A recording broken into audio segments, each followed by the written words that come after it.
meeting. All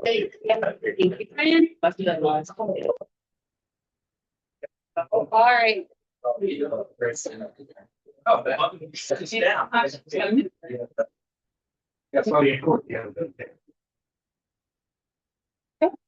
We have an established quorum, so I'm going to go ahead and call the meeting to order. 6 o'clock on the dot. We're going to start. I've actually asked Councilwoman Hart to lead us in our invocation and Pledge of Allegiance tonight. Loving Creator, we gather today as a council to serve our community. We ask for your wisdom to guide our deliberations, that we may make decisions with integrity, compassion, and foresight. Grant us the ability to listen with open hearts and minds, to collaborate with respect, and to find unity, even in our differences. Help us to remember that trust placed in us by the citizens and to work for the betterment of all. May our discussions be productive and our actions reflect justice and goodwill. We ask this and place our meeting in your hands. Amen. Stand. I pledge allegiance to the flag of the United States of America and to the republic which stands one nation under God, indivisible, with liberty and justice. We've got ourselves a crowd tonight. Our first item to move to is the adoption of the agenda. We do have to make some updates. Madam Mayor, I'd like to make one update and remove number 1, presentations, recognition of vendors for volunteer work, and move that to another meeting. And do what? Move it to another meeting. Oh. Number 1? Yes.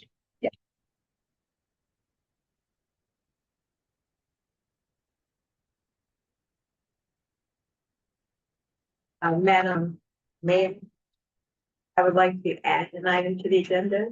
Okay. Of discussion of funding the purchase of the plastic wreath parts so that they could start work. Otherwise, we'll be buying wreaths at $300 to $600 a piece if we don't get them the equipment they need to start doing it by hand, because it takes them months to do that.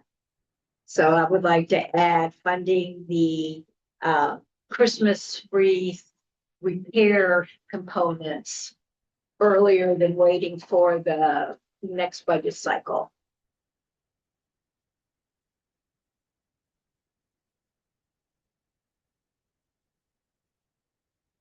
And that's it.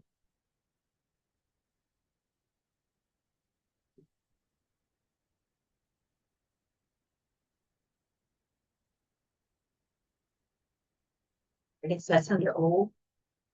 Old. Yeah, we do have all Your old business. Yeah.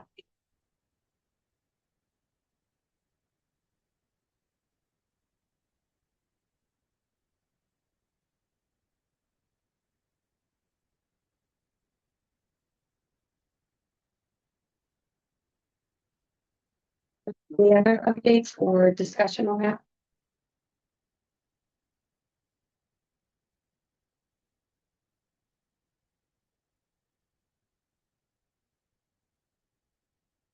To adopt the agenda as amended. Second. Any discussion? Ms. Barr, 4. Mr. Ruby, 4. Mr. Henry, 4. Mr. Brazil. 4. Right, next item on the agenda is the consent agenda items. So the considerations of accounts and the approval of the March 17th minutes, as well as the first minutes.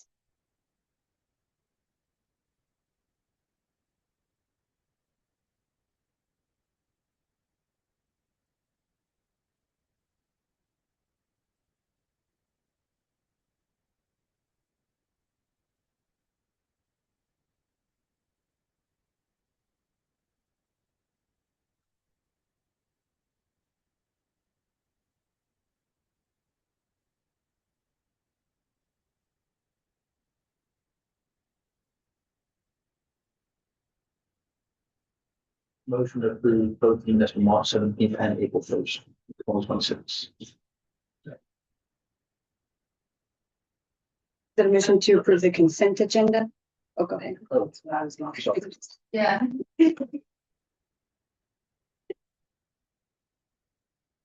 I'll amend the motion to motion to approve the consent agenda. Any discussion? Four. Mr. Henry. Or Mr. Bell. or Four. We do have a heavy content meeting tonight, so just want to make sure that we're all good on staying on topic, staying on track with each of the topics as we get through them, because it will be some presentations, some discussion, things like that. Want to go ahead and move on to the next item on the agenda, which is the public comment. This is going to be an opportunity for citizens to discuss matters that are not listed on the printed agenda, or if we have a public hearing. So any person wishing to bring a matter to the council's attention should step up to the podium if you signed up, and if you haven't, that's okay. We still welcome you. State your name, address, and the matter that you want to discuss. You'll get 3 minutes to discuss whatever that topic may be. Just know that it isn't a question and answer. So anything that you discuss, if there are questions, council will get back to you within 30 days. So do we have anyone signed up? I'm here. Mr. Harris, welcome. Hello, my name is Michael Harris. I live at 101 Fairway Drive in Louisa, Virginia. Full disclosure, I'm here to endorse the candidacy of Raven Craig for the vacated seat on the town council. Probably unnecessary, but I know him to be a sober and upright man. He is a pillar of the community, and full disclosure, he's represented me as my registered agent for my company for 11 years. And I have worked for, he's employed my company for investigative purposes. It's been over 2 years since we've done any business together. But Graven's just, as you probably all know, is a fantastic person. I think he'll be a tremendous asset to the town council. And just wanted to say that. Thank you.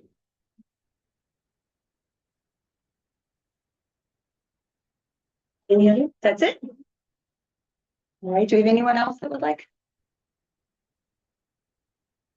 All right, I'm going to close public comment and we're going to move on to our next item, number 4, which is our presentations. We did remove the recognition of vendors, but we do have our audit presentation.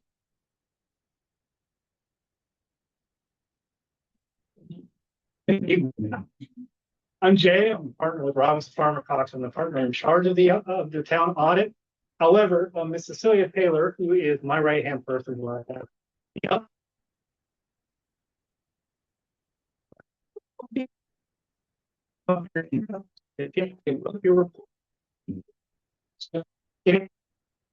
report looks good. I wrote that part. I have to look at it. I can go through. Hopefully you have our notes, because our presentation goes pretty quickly. This will be her first time presenting, so be careful with it, please. Once we're done, I'll just have some announcements afterwards. But of course, when she's done presenting or even during, please ask herself or myself any questions. Yep. Thank you. Thank you, Jay. Well, as I was so generously introduced, my name is Cecilia Taylor. I'm a senior accountant at Robinson Farmer Cox, which is the company that does your audit. I'm a CPA, and I was helping out with the town of Louisa fiscal year 2025 audit, and I am here today to present your fiscal year 2025 audit draft. I'm going to go through some of the main facts and figures of the draft report. You all should have a copy, so feel free to kind of follow along if you would like.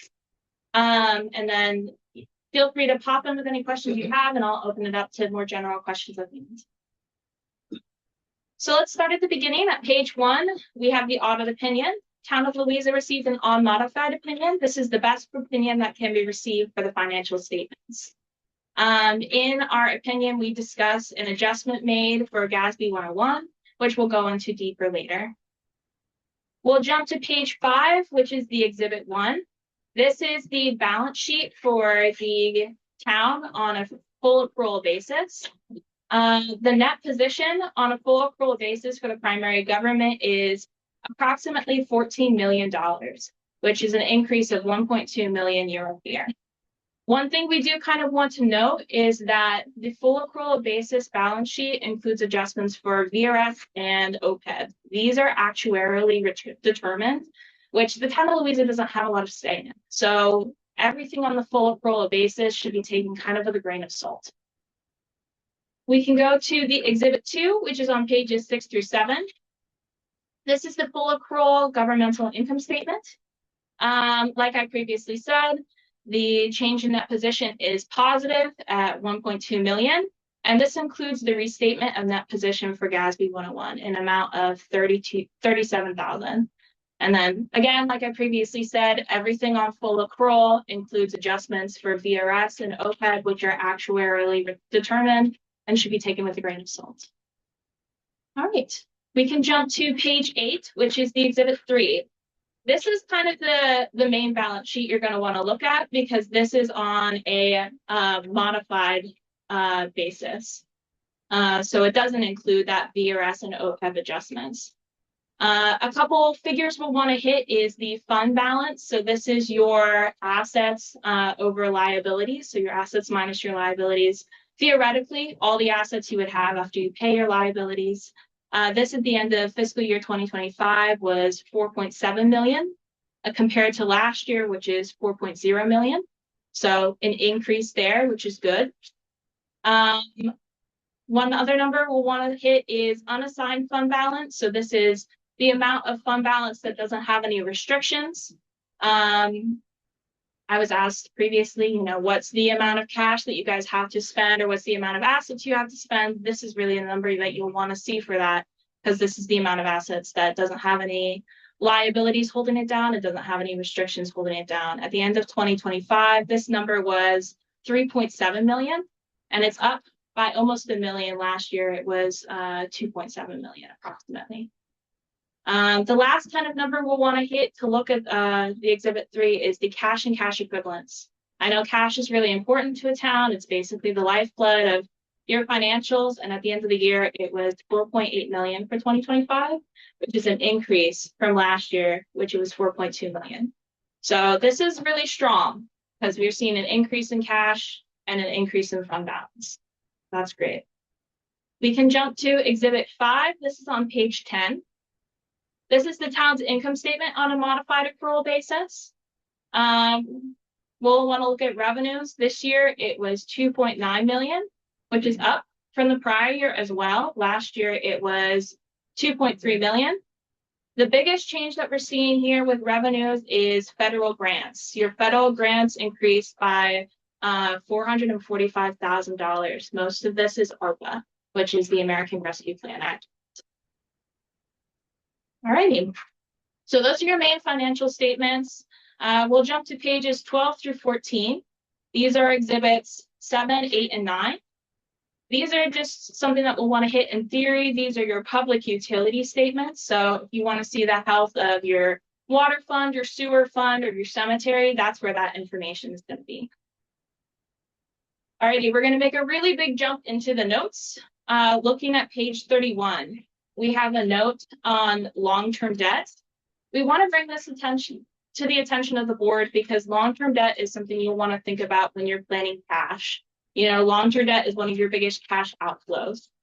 So we have a summary of debt. You can see that for the entire government, there is 5.7 million in long-term debt. This includes your OPEB debt, which, as we previously discussed, is actuarially determined and kind of outside of town of Louisa's hands, but it also includes your governmental bonds. 3 million of the total 5.7 million is associated with your governmental activities, so the actual town, and 2.7 million is associated with business type activities, so your public utilities, so water, sewer, cemetery. I actually don't think you have any cemetery debt, but in theory. If you look at pages 32 and 33, this will actually show you the timing of your debt payments. So kind of as a really good tool for you to kind of plan these cash outflows. You will have debt payments going through 2060. All right. Page 33. Yes, page 32 and 33. I believe 32 is the governmental debt payments and 33 is the public utilities debt payments. So. And then we'll jump even farther down into the notes if you can look at page 56. I mentioned this earlier, but we had a restatement in that position for GASB 101. GASB 101 is this new governmental accounting pronouncement. It basically changes how governments are expected to account for compensated absences. It's really deep accounting stuff, you know. It doesn't have super tangible effect on the financials. And you'll see the adjustment for GASB 101 was pretty minor. Your governmental activities were restated only about 11,000 and your public utilities were only restated about 26,000. It's just because we had a change in your this pronouncement that we have to disclose it. Alrighty, so that's all for the notes that we wanted to bring attention to. We'll jump again to page 65 through 67, just to bring your attention to where the EDA's financial statements are. These are exhibits 19, 20, and 21. There's not a lot of activity here, but if you wanted to see a little bit more about that, that's where you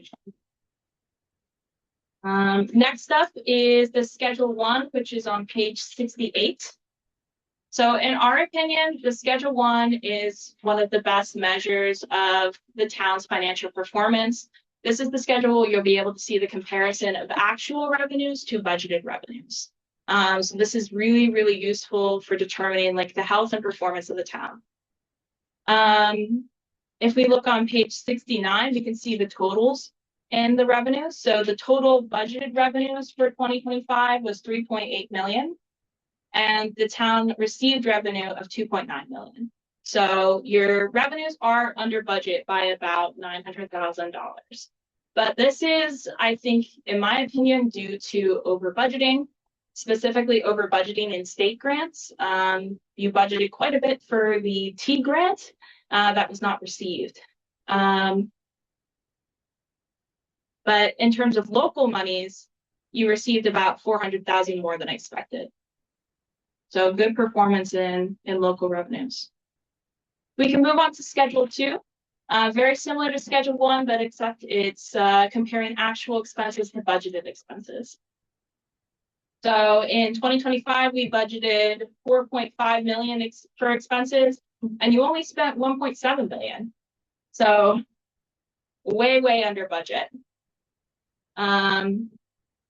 Most of this is due to over budgeting for public works expense. So the net of this is obviously a positive net income. So positive revenue over expenses and positive variance with your budget. But the over budgeting was grants, you're saying? Yes. So on the revenue side, it looks like there was significant over budgeting specifically for state grants, specifically for the T grant, which was not received. Mm-hmm. We're kind of coming to the end here. If we can go to page 80, we have our report of internal controls. On this report, we showed two findings. We want to note that our opinion on internal controls is not modified due to these findings, and we'll discuss these findings in a little more detail. These findings are discussed specifically on page 82 and 83 in the schedule of findings and responses. We have finding 2025-001. This relates to material adjustments made to the financial statements, which we think is due to a lack of appropriate reconciliations and internal controls. And then we have on the next page, page 83, finding 2025-002. And this is a finding related to a compliance requirement for ARPA, which is the American Rescue Plan Act, that we could not find evidence that that compliance requirement was met. Overall, the town has shown pretty good financial performance. We've seen an increase in cash, positive net position, but these two findings are something, you know, we would expect that the town could resolve before their next audit. On a final note, we just want to thank the finance team for all of their efforts to get this audit done. We know that turnover in these key financial positions can make it really difficult to get some of this information and complete audits. So we're appreciative of all their help. And now I'll just open the floor to any questions. Not all at once.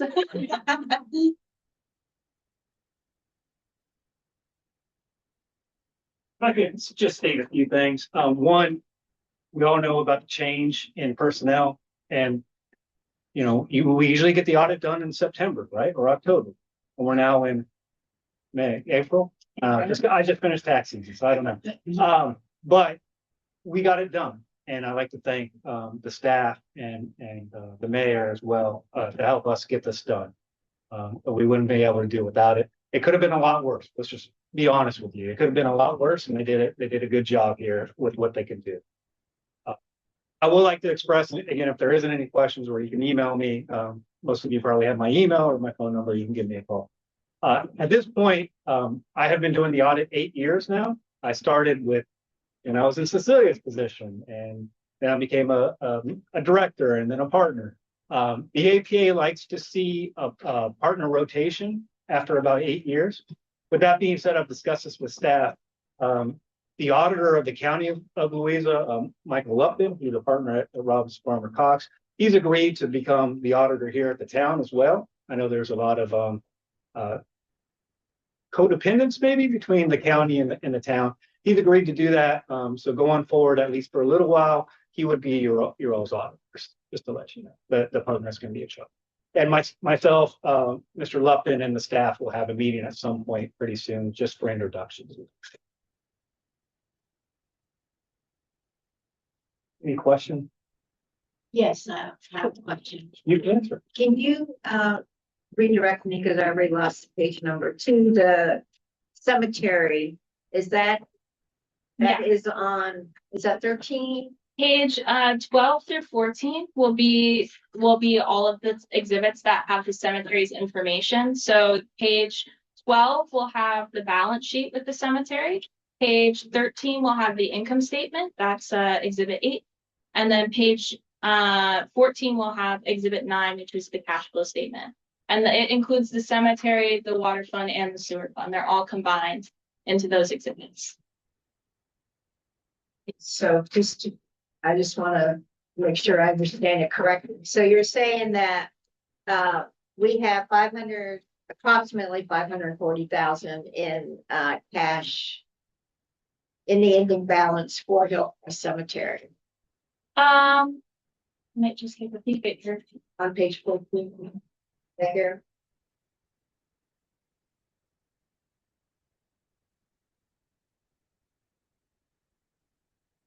It's 36, yeah. Yes. And that's why I said approximately 540. To kind of answer your question, What I'm Well, there isn't- about is the perpetual care. exactly. aspect. A state is not required, a local government is not required to keep the perpetual. A private cemetery is, which is audited by the state, and I do audit some of those. There are liquidity requirements. There is no liquidity requirements for local governments for that, but obviously internally we'll think about keeping the liquidity for the upkeep of those items. Yeah, for the cemetery. Yeah, because the reason I'm asking is because unless we take somewhat further action, we're almost full at Hillcrest Cemetery. So we would expect to see diminished income with, Well, when you say diminished income, when you're from the sale of lots. from the sale of lots, but that's why you have the investments to keep up the revenue for the care of. So there are investments that specifically allocated to the cemetery fund for the perpetual care. And it looks like those are maintaining capable for that function At this point, this month. That's what I wanted to see. we all know that expenses go up. Exactly. I understand. Thank you. Any other questions? I would just like to say, because as a manager, we're always concerned with the financial health of town, and today and in the future. In your professional opinion, are we in a good place financially in position for the future for what you see? So I would say the financial performance of fiscal year 2025 was very strong. Like I said before, there was an increase in cash. There was a significant increase in fund balance in that position.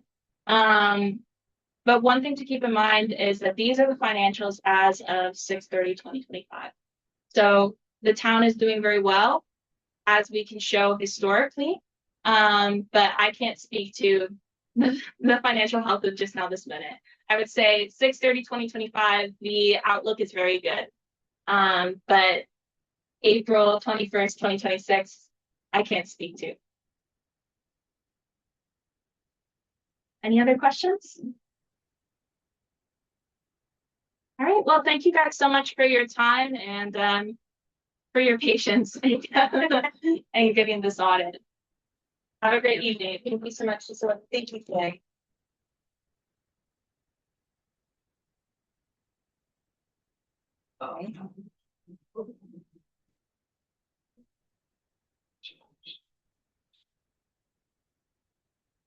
Okay. I'm going to go ahead and move on to the next item on the agenda, 5, which is the comments or discussion by members of town council.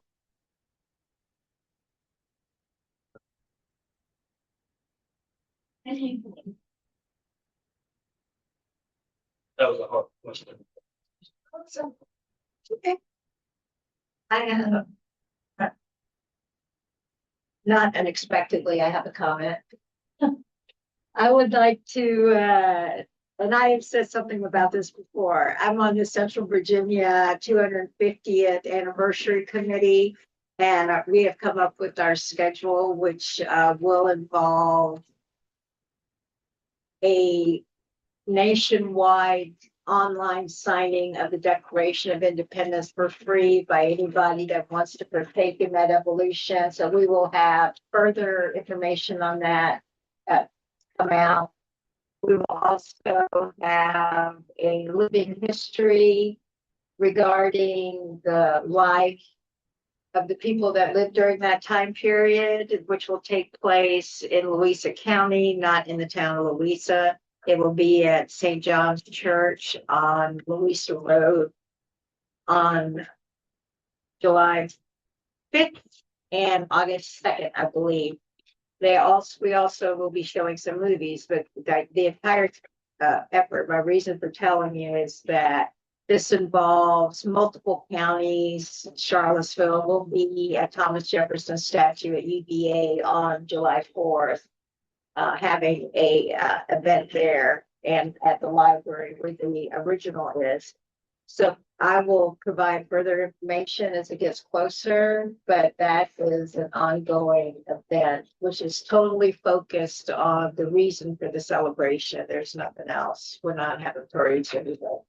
It's totally focused on the Declaration, and we'll be memorializing, and I'm going to say this wrong as I'm speaking from the top of my head. Rebecca Johns. I get that right. She is a young Black lady that lived here in Virginia. She was in high school in Farmville, and she was the initiator of the Brown court case.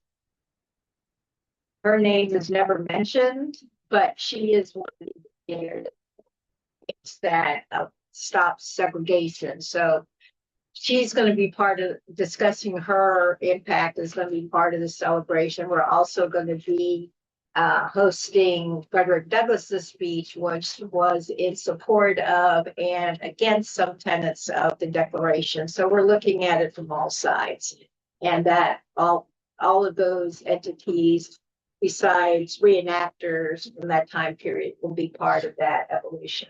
So that I just wanted to let you know that was going on. You're welcome.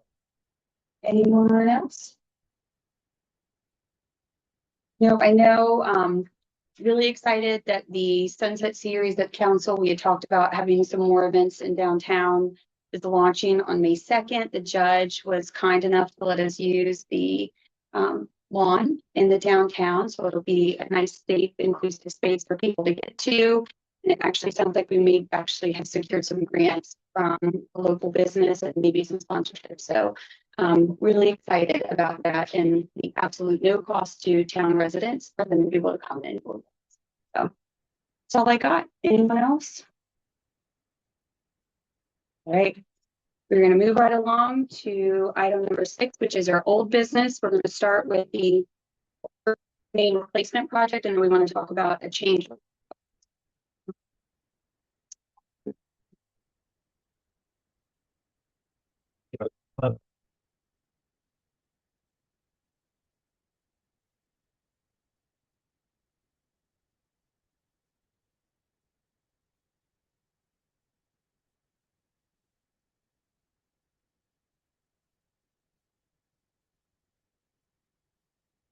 Water main replacement project change order.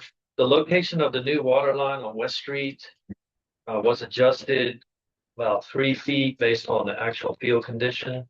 This caused an additional 2,000 feet of saw cutting and asphalt removal, totaling 19,481. The money does not increase the loan amount. It comes out of contingency. So the contract is amended by 19,000. The consulting engineer, Thrasher, agrees that this is an allowable expense out of contingency funds. Eric Sherrard can be available by phone if necessary for questions, but this was reviewed by the Public Works Committee. Mr. Sherrard was here to explain the change.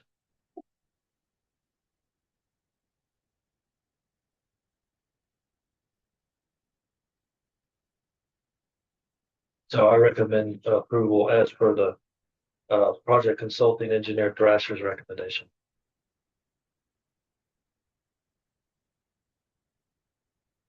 And we're very done. So We're very done. this is a change order that does need to be approved. It's okay, so just a check. Does it need to be approved since the loan amount is already, this is just part of the contingency funds? I don't know if we were just making them aware. Technically, the contract for the contractor stocks has been amended to move money out of contingency by the amount of 19,481 to their contract. Okay.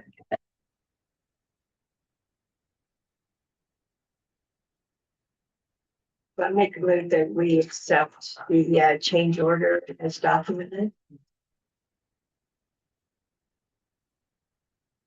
Keep in mind, this change order also includes the installation of a new line item for additional footage of service lines. So just keep that in mind that you're not just by approving the change order, you're also approving the installation of that new line item to this segment. So the whole scope is covered on the change order. It's not just additional stock. I mean, there's a line item you add for footage on the service line. Thank you. So we have a motion to approve. Do we have a second? Any discussion? Nicole? Mr. Henry, 4. Mr. Purcell, 4. Ms. Hart, For Ms. Reagan. for All right, we're going to move to the added item on old business, which is the funding of the Christmas tree. I was approached by Maxine.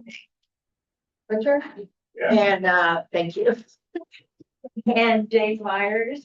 They wanted to know when they were gonna get the money so they could, or when the town would purchase the needed items for them, because they do this by hand and it takes a while to do the work.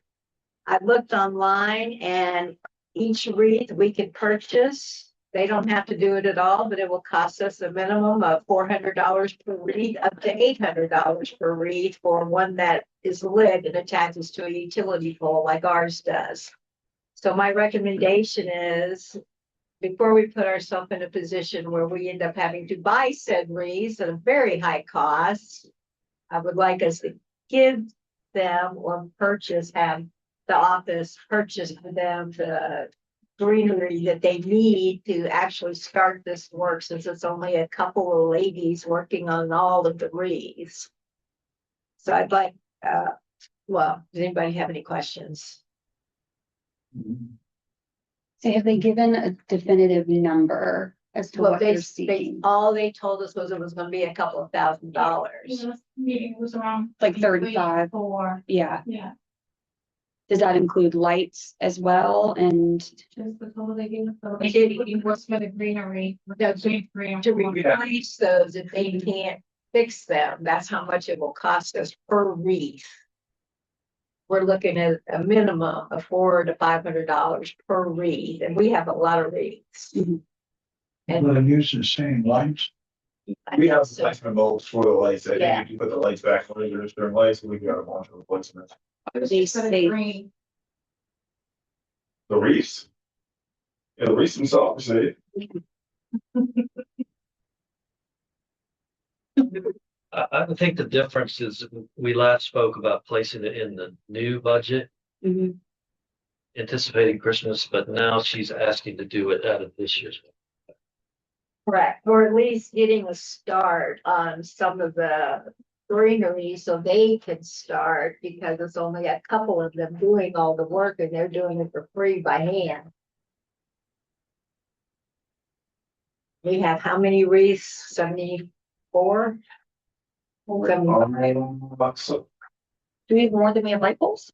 no, we don't have 74. I think there's over 40. Over 41 light. I guess there's 70, yeah. These go on the telephone poles. On the telephone poles too. They don't go on they don't go on the light poles, they go on the telephone poles themselves. Yeah, they go Yeah, from, they just have a plug.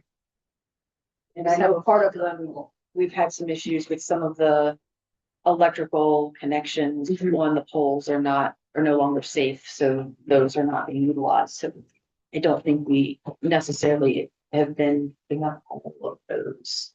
Yeah, you're right. There are some that don't have it because it's a different issue. And they're not requesting that fix. They're just requesting us to get the green stuff that they need to start fixing them. Okay. And I don't even think it'd be an issue if we even bought some of the green stuff, just so we could get them started.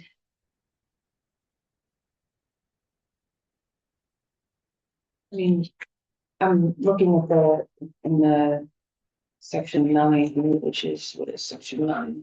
Staff reports, there's a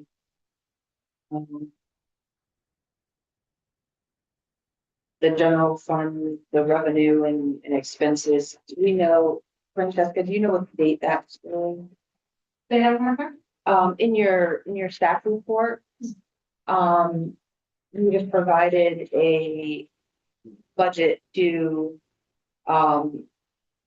year to date, so to speak, balance there. What is the received, so in that received column there, or fifth column in the expenses? What date is that, Rue? This, what month? is it? We're in April current, This is as of March, the end of March. as of March 31st, March 31st. Yeah. Okay, thank you, that's what I was, You're looking at the agricultural beautification design item. I don't know if we've allocated anything else for that currently with some of the upcoming events and things or not, but just wanted to, I'm looking for a potential location for that to come out of the budget. And it does look like we may not be able to pay for all of it, but we might be able to potentially take a portion of it from there. Yeah, I think they would be happy just getting started with it, with some of it, and then get the rest, because right now they can't do anything. And that's in the streets and the sidewalks operations, budget section. Mhm. Just a thought from that standpoint. I don't know what else we do or don't have allocated for that. Anthony, do you know if there's any additional uh, expenses that you're expecting for beautification? I don't know if mulching. Look at the town hall with the playground, of course, but that doesn't matter. All I ain't got a line item, please. There should be plenty there, yeah. Yeah, you've got enough balance.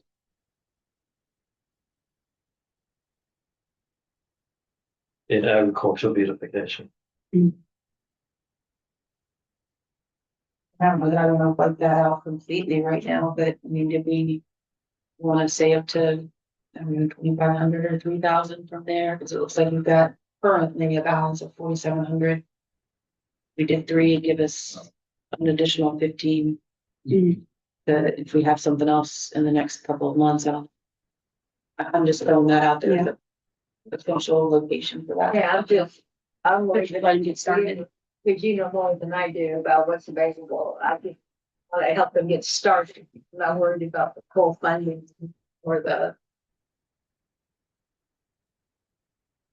I mean, I think, So, I think that's, recommendation. I think that's within, you know, Stewart's authority to allocate up to, say, as long as it doesn't go over that amount, but I would say I probably want to limit it to 3, just in case we have something, some events and things coming up that we want to boost up a spot somewhere else before the end of this fiscal year. But So which category are you talking? under the streets and sidewalks expenses line item agricultural beautification, we had budgeted 7,000 to date through March 31st. It appears we've only utilized a little over $2,200, which means that fund, that line item still has about $4,700 in it for available from what's in the budget that we have not utilized to date. Would it be acceptable to make a request to say we fund up to 2,000 of it right now, and then any further that they need, that we should be in the new year by that time? I was only you have to 30, so I don't want to. you were. It's not, well, it's not me, it's not for me anyway. No, I know, I take. But I mean, to her point, I know that there's been discussion about getting like the flags for the polls, like seasonal. I know that, you know, Patsy has been really passionate about that. And we do have a quote on it, but I think that still fall within, I do. yeah. So that was a dated quote for sure. I mean, I think there's what you have to work with, and it's within Stewart's authority to allocate. So, So, yeah, I think that's the answer. I think we can get started. If Okay, you want to limit it, I have authority up to 5,000, but your point is well taken. There's 3 more months, 2 more months, 2 more months, 2 more months now. So can get you started. okay, then I'll just have, do we need a motion for that? No, because it's within your spending It's allotment. within, Okay, unless you wanted to cap it, but I doubt it. I don't Run to probably that. won't use that much for now. Yeah. They just need something to start fixing them. So, okay, so I'll just, tell them to get with the office, get with you guys. Just give me a call. I'll take care. I can do that. Thank you so much. They will appreciate it. And can I, we're the ones ordering for them, correct? We're not just, I'm not ordering, check, correct? Yes, Yes. Well, they know what they want. We don't. they really can send me what they want. Yes. yeah, I think the town should be the one paying the invoice, and you can coordinate with them on their choice of vendor. And if we need to get quotes for something on that, I think that's needed with them. Good clarification, Fran. Appreciate that. All right, are we good to move into new business? All right, so the first item on new business is discussion action of the United Bank funds transfer. So, for the United, USDA water improvement project loan that we're working on. It's not the United Bank, but it's under the sewer area. And in water. Because it's a water project. So if we leave it in sewer, everything that all the EJs have to put in, everything coming in and out and put it in sewer, and then I take another entry and take it out and put it in water. So to make it cleaner, I was hoping to remove the United Bank account from sewer into the water. So this is just an administrative action to move the interest related to the USDA funded project out of sewer into the water account. Not just interest, like that account, That but account. from sewer into water, which it has 1,400. 1,400. So, That was what was in that account. no, yeah, I just want to get a clarification to understand. So you're trying to relocate that account to water because our loan from the USDA side is associated with water, and that is the account that is tied to our United Bank Yes. loan. Are we able to create a new account with United in the water fund that we can then attach to that loan so that our fund transfers? Because right now I'm concerned that we have funds that belong to sewer, which is one of our public utility services. And transferring that money to water, and we have separate accounts for those. So they've already been using that account. So I'm trying to make it smoother. Right. But I'm wondering if we need to just open a new account for water under United Bank. And then if we need to do a transfer from water to sewer to refund the sewer balance that was taken from sewer that should have been taken from water, we can do that separately, but I'm thinking we need an actual water account.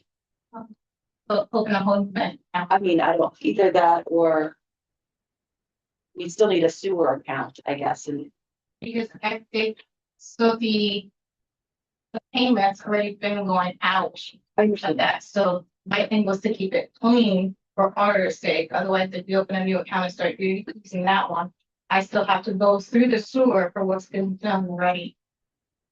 Cause it's hit that account already. I think you're gonna have to have an adjustment from its audit side regardless, because if the funds have been coming out of sewer and they should have been coming out of water, we have to rectify that regardless of whether we open a new account and do it that way, or move that account and then open a new sewer account and refund it from what was taken from the sewer side. If that makes sense. So I don't know that I care which way it's done, but I think we still need another account so that we refund whatever we took from sewer and put that back into the sewer account and recognize that it was unfortunately accidentally taken from the wrong municipal account, and we're trying to fix it, but I don't know that I care which way it is, as long as we go back and see what that account had in it and make sure it's refunded from the sewer side. And it was for 1,400. Okay, so that's the account that's lower now. It's like, Yeah. it's like half of that. Well, it's like, it's less than $1,000. Yeah. Sure. Okay. Personally, I don't know if it makes that much difference, but I do think we need a separate account and not just move that one over so that we still have our sewer funds in it. That's the thing. Why do we even have a United Bank account? There's not that much money in it. Everything else is in the other. That's a potentially prior staff question that I don't think we're gonna be able to answer as to, well, we did. Well, I'm not asking, I don't mean it in that sense. I mean, if we're going to create it, wouldn't it make more sense to just move everything over to one bank and just deal with one bank? Well, right now we have a loan through United Bank for temporary. So you have to. So we need to have an account to get that. Okay. Whether we want to open a new account at a different bank and put those funds from sewer into a different bank is something that can be explored. From that standpoint, I believe, but I don't think we need to. I do think we need a separate account and not just move that account so that we still are accounting for those sewer funds that should have been there. How we do that, I think I'm open to what works best for staff. You guys tell me how you want to do it. That's. It's like I'm doing all the talking, someone else. You're doing a great job. Yeah, sorry about that. I just think you need to make sure that those funds. If it was a sewer account, and yes, we used the wrong account, it happens, whatever, we just need to fix it, that. We get whatever that total fund balance was in an account for sewer. Whether it's that same account or a new account, whether it's at that bank or a new bank. Because either way, it's gonna have to be reconciled. Correct. Is this something that you need reconciled immediately, or is this something that maybe can be taken up by the finance committee to come up with a recommendation that comes back to council? So I'm a year behind, so as of right now, it have to be right this second, but soon. So recommendation to send it to finance committee for discussion. That would be my recommendation at this time so that we can come back and present the entire council a more unified idea of next steps. I'm still getting invoices to I be understand paid, that. so as long as it's okay to just keep paying it out of that account. Because the money from the loan goes into that account and then I make the payments from there, as long as I can keep doing that, keep track of everything. For now, and then once you guys let me know which account you want me to open and how to do it. I mean, I think I don't see, we have to change it, and I think one reconciliation and changing all at one time makes the most sense to me. Rather than changing midstream and then having to adjust again. Okay. But Yes, I'm certainly open to other recommendations. I feel like I'm doing all the talking here right now. I sent it to committee. I don't know what the county is exactly drawing from. I've been having a little more information, so I don't want to just say make a new account without knowing a little more. We'll get that scheduled. Okay. All right, we're gonna move to the next item, which is discussion and action on the solid waste contract extension. Thanks, Stuart. This is you. Okay, so the current contractor update, the contract expires June 30, 2026, after 2 5-year extensions. In order, in my opinion, to perform a thorough review of the current terms, fees and costs, the number of household units, the number of carts out there, tipping fees. Fuel is now a major factor. There's a fuel premium in the contract that needs to be renegotiated to understand whether the current rate is competitive or inflated. There's just a number of analytical things that, in my opinion, takes a 9-month review. And if you want to make a change to move from bidding to outright implementation, to pull cards off, reintroduce a new vendor, is a long lead time. That should have, in my opinion, begun last August. I would recommend a 1-year extension. Give us time to do a thorough review. If it turns out the recommendation, they may be doing an excellent job. I've heard very positive things from the council. If the recommendation is that we need to renegotiate or consider other options, then there's a long lead time to make a change. I'm not suggesting there's anything wrong with the current service. I'm just suggesting it's time after 10 years to do a thorough review and understand the true cost structure, whether the fees are correct, whether the service is where it needs to be. Also, we have 500 new units coming in. That has to be factored into any contract discussion. That may reduce an economy of scale that would reduce the price or may have an inflationary effect. I don't know. I just need more time, and I do recommend a year extension to give us this time to really think it through and see what the best deal is for the citizens. I would just like to add to that this contract issue was brought up a year ago, that this was coming due. And unfortunately for Mr. Terrell, he comes in and gets informed that, oh, by the way, nothing's been done with this. However, the surrounding localities like Goresville have changed contractors for cheaper service. And so that is why the request is to look at whether the current contract is in the best interests of the town of Louisa, because there are other options. They also previously had the same company that we have right now. And it's not, as he said, I don't think we have any complaints. It's more of a financial consideration. Also, need to review how we operate too. Commercially, I think we need to look at that. Or have it pretty hard.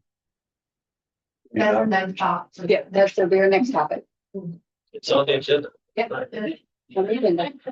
Leave that for me to jump. Yeah, there you go. But, there's a lot we need to consider, whether that the operation works and so forth. Yeah. We need to take time to really. Yeah, 'cause last year, we discussed having a single point recycling center, probably here. And getting rid of the door-to-door recycling. Those who recycle couldn't deliver it here to the site, and that would help with the cost. Because you don't know what their increase is going to be when we go to re-up it. It's not this term, it's just that it's the time it's A motion to approve one extension without that contract. Sorry. I have a quick, I have a quick discussion point. Have we contacted Updike and are they amenable to having a one extension of this contract? I've been in numerous calls with them. They prefer a longer extension. But I stated that, there's been 2 5-year periods. And it's just time to take a year and review it. And they're okay, but they wanted a longer extension. And I will say, I think Audrey is doing some additional work on like the single point recycling center, things like that. Before we approve this, I just wanted to confirm that Updike is on board with this. Yes, 1 year extension. They would like a 2-year or even longer, but they've agreed to the one. We asked for 6 months. They were. They to the 1 year. Okay. Yeah. That's fine. As long as that discussion's been had, that was my only question. Thank you. I don't have an issue with the 1 year because I think it's been moved to the single massive committee. And there's a lot of work. Because that's the street, sidewalks, facilities, track, that's all in one committee now. So there's a lot of work there. And so that justifies, I think, the additional time also.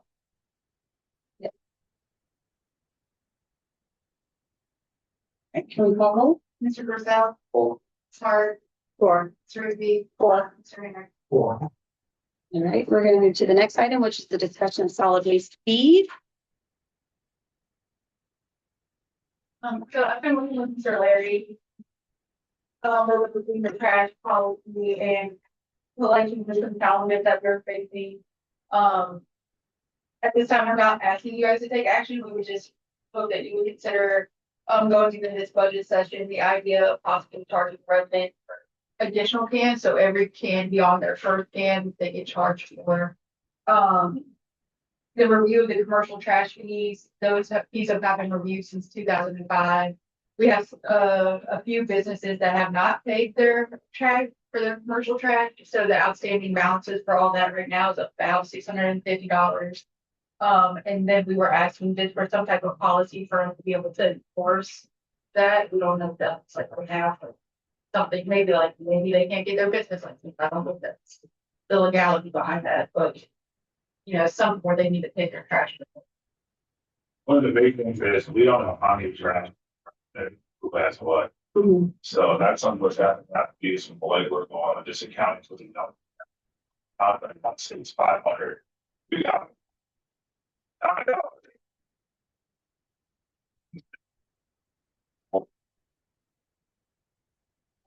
Yeah. That's, yeah, I know what's expected. Talk to Audrey update, because I think that they were gonna do some reconciliations on that too, to get the number. Yeah. And at least document. Who has what. Yeah. Is it this person? I don't think how many people that are doing live track sheets.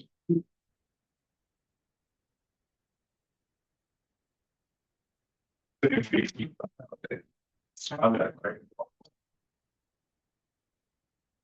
On a commercial. We don't actually have a contract with that, do we? I got seen in contract. It's just consider, That's just, in the contract, just consider regular pickup. yeah, but then they get billed. They get billed on a tiered system quarterly. So 1 to 3 traffic, I wanna say is like $11.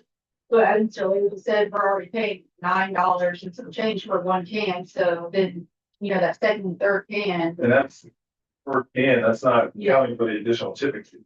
Right, what I'm trying to say is, why don't they pay their own bill through the trash company and not go through those? The restaurants, the businesses are citizens of the town, owned by citizens of the town, who pay their taxes here, and since everything else is included in taxes, I think that's why they never built the commercial customers do it themselves. Because essentially the residential pickup is subsidized by the, The residential apartments, I'm Yeah. just saying the commercial. Honestly, right, I think we do that, we're going to cheaper. Now, so many businesses have 4 or 5 cans instead of dumpsters, as you know, it'd like it's cheaper for us to get a dumpster, and we'll have dumpsters all of them. That's just my thoughts on it, right now, we have businesses at 4 or 5 cans, it's easier for them to get a dumpster, last one. We do have businesses that have dumpsters for split dumpster. So for the purposes of tonight, what you're asking is just for like direction from council that it's okay for you to put some energy, that it'll be time spent that's valuable. It's just the consideration of increasing.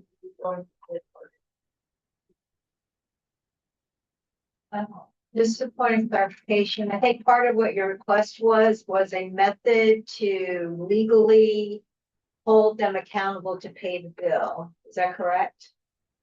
May not be, I mean, like, obviously, we would not like, we're gonna summons them or anything like Francesca will do. Just something to enforce it, so Right now, we have nothing that states that people can. I have a business that hasn't paid their trash in over a year. well, we have somebody who's gonna be helping us out. But that's not on trash or not, that's. It's an overdue bill, all overdue bills. It's a pleasure of council to let them explore that and maybe put some things together, and then of course consider it for fee structures. Okay. Right, Is that the end of the request? I just want to make sure we covered the entire request you had, that's why. Yeah, I think you just need to get a policy in front of the committee to, in front of you guys ultimately.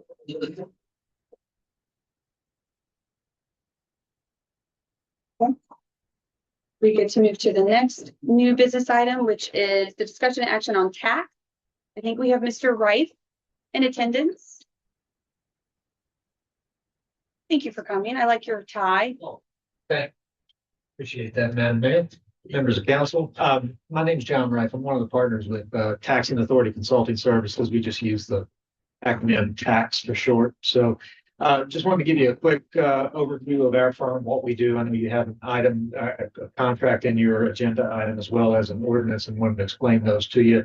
I have very high level presentation sent around to you, which I'm not going to read from, but just to give you a little bit of overview of TACS and what we do. We are a Virginia law firm, but we're very different from most other law firms in that we only do collections and bankruptcy work for governmental entities throughout Virginia.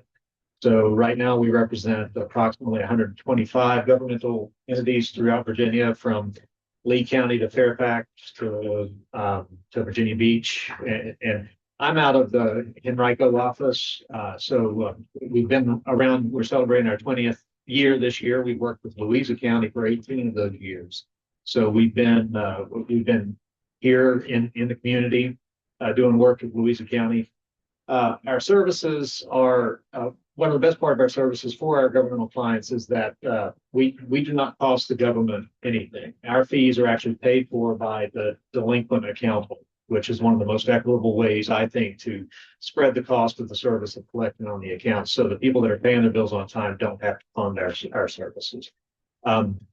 We operate a lot like what a collection agency was, but it does, but not in the same manner. So we'll send letters, make telephone calls. We have a multi-channel calling system so that when people call in or we call out, our calls are recorded. We think that's important because the people that we're communicating with are your constituents, and we understand that.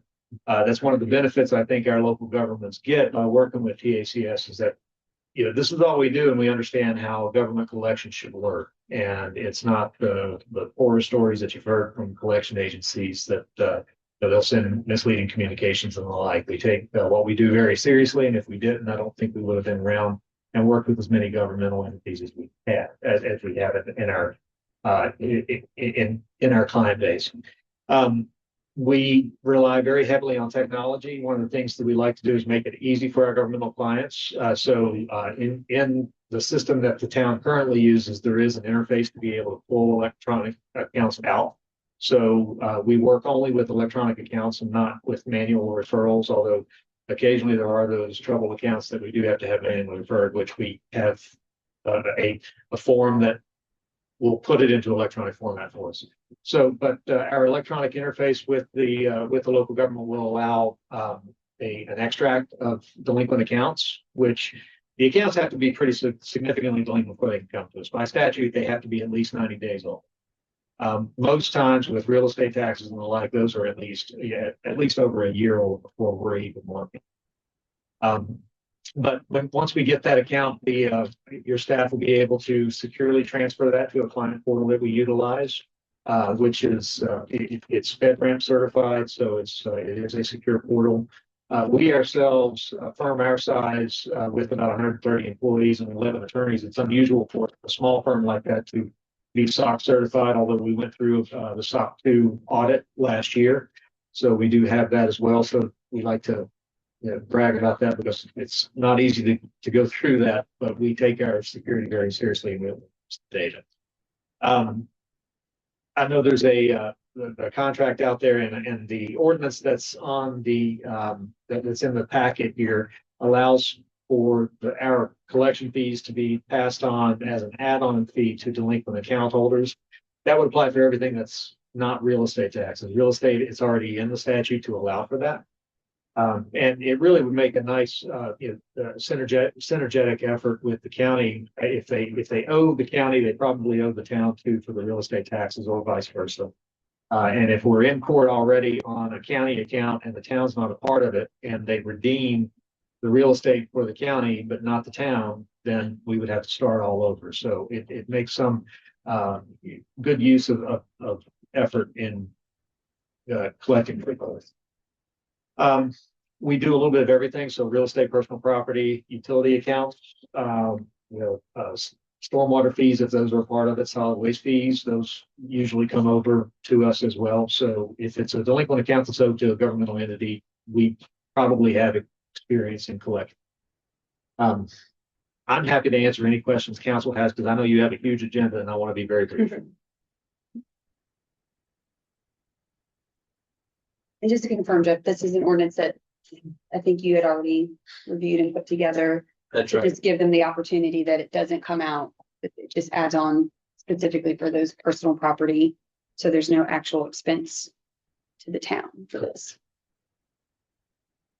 So there would be two action items if the council is inclined to act tonight. One will be to adopt the ordinance, just a motion to adopt the ordinance as presented. And the other would be to approve the legal services agreement tax. It's one question, which is an operational question. Yeah. If you said you can pull from our current account system by the due date, so they don't have to do anything, or they have to notify you? Yeah, actually, the information is pushed to us, but our interface allows them to pull the information out in a format which we're already programmed for and can spin up operations very quickly. I should also mention the better part of that is every Wednesday we remit our payments to our clients, and that's also done in electronic format. That was the other half of the question. Yes, so that, I mean, I'm not anticipating there are going to be pages and pages of payments that they have to, although we keep our fingers crossed, right? But if they do, we can provide an electronic file that can be uploaded into the system so that they don't have to key it in manually. That was my question. Thank you. You're welcome. Hey, Jeff. I'd like to make a motion to accept this ordinance and the, what's it called? The Legal services. legal services And second, for tax. and we don't need two individual motions. I think this works.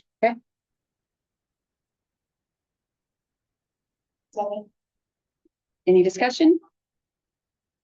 Please call roll. Ms. Hart, four. Ruthie, four. Joanna, 4. Uh. 4. Thank you, Mr. Count time. But Okay, we are going to move to our next item on new business, which is the discussion and action on the approval of the town insignia on the town clock. Just bringing this to council because the clock had previously been approved. There is a town insignia on the face of the clock. It was going to be on the sidewalk. It now has been moved in place. It will be installed at the depot, which is probably a really good location for it historically. But just want to make sure that town council is, of course, aware that that insignia is on the face of that clock when it's being installed, since it is technically going to be on the railroad property now.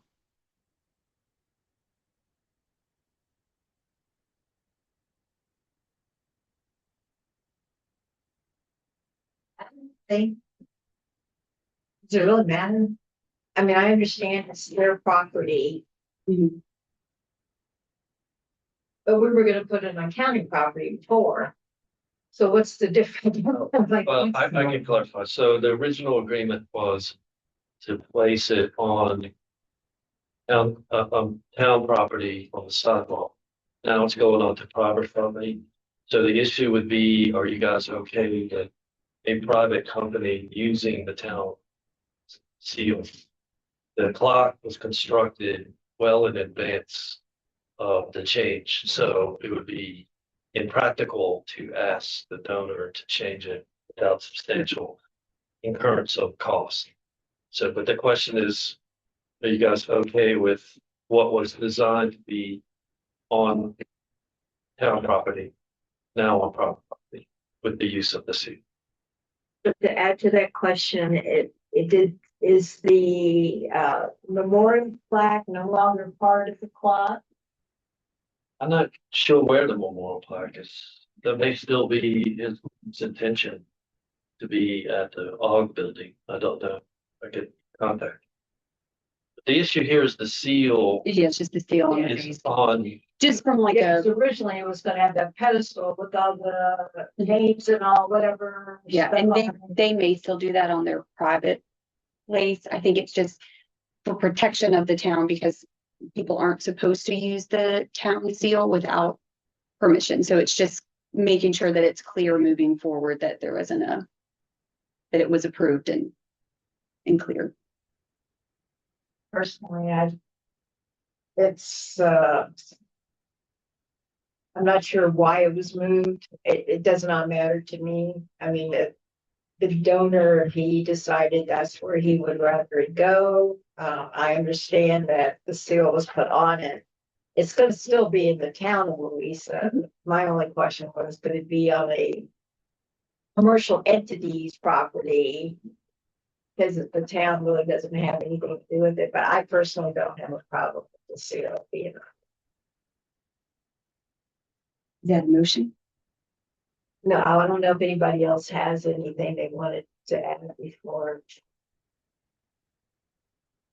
Guess I would ask Jeff, but there's nothing preventing us from doing this with the town side. No, I think to the mayor's point, some concerns that have been expressed, it's just a matter of sort of looking down the road the future, and it's not really a legal precedent, but now that the seal's being used on private property, it makes sense to have council sort of go on record saying we're fine with that.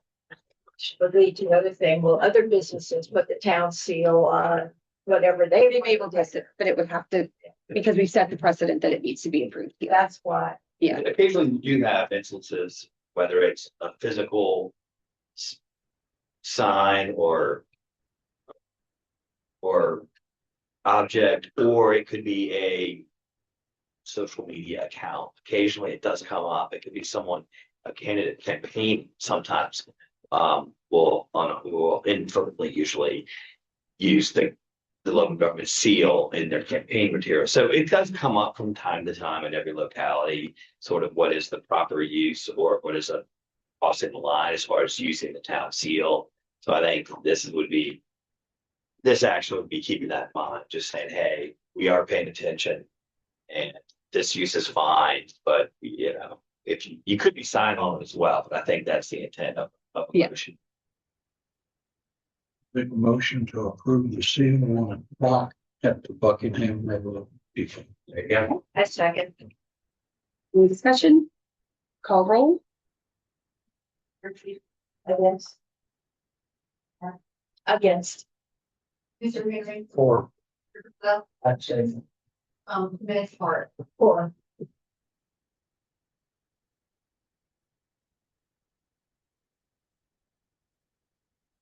Pass. Because he abstained and so it's. That'll be a tie. I mean, it's essentially a tie, but you didn't vote no, so it can't go forward if you don't have a majority. So can we have further discussion and then have a new vote? That just fails. The motion fails. Or at a motion failed? So the issue is still before. So my main concern is having something like that on private property. We have no control of the town seal then becoming part of their advertisement. If they take photos, if they decide to put, advertisement of other things, if they put signage on the clock, if somebody puts signs up for advertising something. And it may cause issues with the town seal being on that and then making it appear as if the town is then supporting something that we might not even have any knowledge of simply because we have the town seal on a clock that's not it's not, governed by town property or town ordinance. That's my main concern. I still like the idea of the clock. I just feel like I like to have the town to have a little bit more understanding of, is there some way we could have some sort of an agreement that there wouldn't be additional, it's not to be used directly for advertisement purposes for the business. Again, it can be in a photo, but not like, that's not a main portion of their advertisement necessarily, or the same thing with, if they're, I don't know, I can see someone attaching a sign to the clock pole and it getting photoed and it representing something that may not be something the town would want to take a stance on, and how that then impacts us as a governing body from that standpoint. That's my main concern is by putting it on a private property there, we have no control over it, the usage of that at that point. We have to approve it. I don't know. I would think we would be able to do that on somebody's private Yeah, I property. think the motion only spoke to the use of the seal on the clock. You're not speaking to any other use. So any other use or misuse would be a new issue that would come to staff's attention. We would review it, we talk about it. If it's a misuse of the seal, we would deal with it at that time. I think by virtue of the action being limited to solely approval of the use of the seal on the clock at that location, we're not speaking, you're not granting any approval beyond. No, but by not granting so you're saying if I guess They put it on their letterhead, they put it on their website, and they make it look like it's something that it's not. the They town deal with that, endorsing cross that the bridge when we business, so to speak. Yeah, Then we come back and address it at that point. Just like we would if a candidate misused it. So it's a case by case basis. It's not that once every. in my experience. So, I mean, again, you don't have to do anything. They can put the clock up. And what are we gonna sue them? To be frank. Mhm. So I think you're just sort of making a statement of, yeah, we're paying attention. We're okay with it being used on this clock in this location as depicted in the renderings. But you're not speaking anything beyond that use of the seal. Or if you want to further clarify the motion to say that, you could do that. You could just make it very clear for the record that that is solely what council is being, and no additional use or appropriation by the property owner of the town seal beyond the sign for clarification. I mean, I think I'll be okay with it. We maybe amend or have a new motion that has additional clarification. We're waiting for it. Of course you are. No. I move to, let's see here. Move to approve the use of the town seal on the clock that is to be installed at the town depot location. Yeah. Calling that place. With the understanding that the use of the town seal on the clock does not provide additional The council's not authorizing any additional. not, yes, council is not authorizing any additional use of the seal by the the landowner. Yes.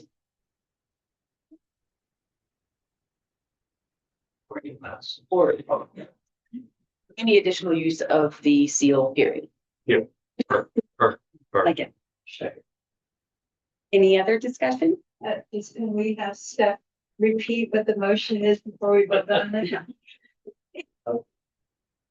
It's all recorded. Approval of the seal on the clock at Town Depot with understanding that use of the seal does not. That. The use of seal does not authorize any additional use. Not any additional use of the seal. Something like that. Can we call roll?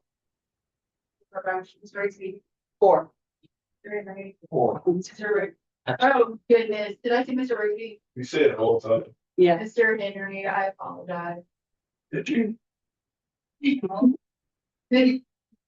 Four. Mr. Purcell, Abstain. or Motion passes.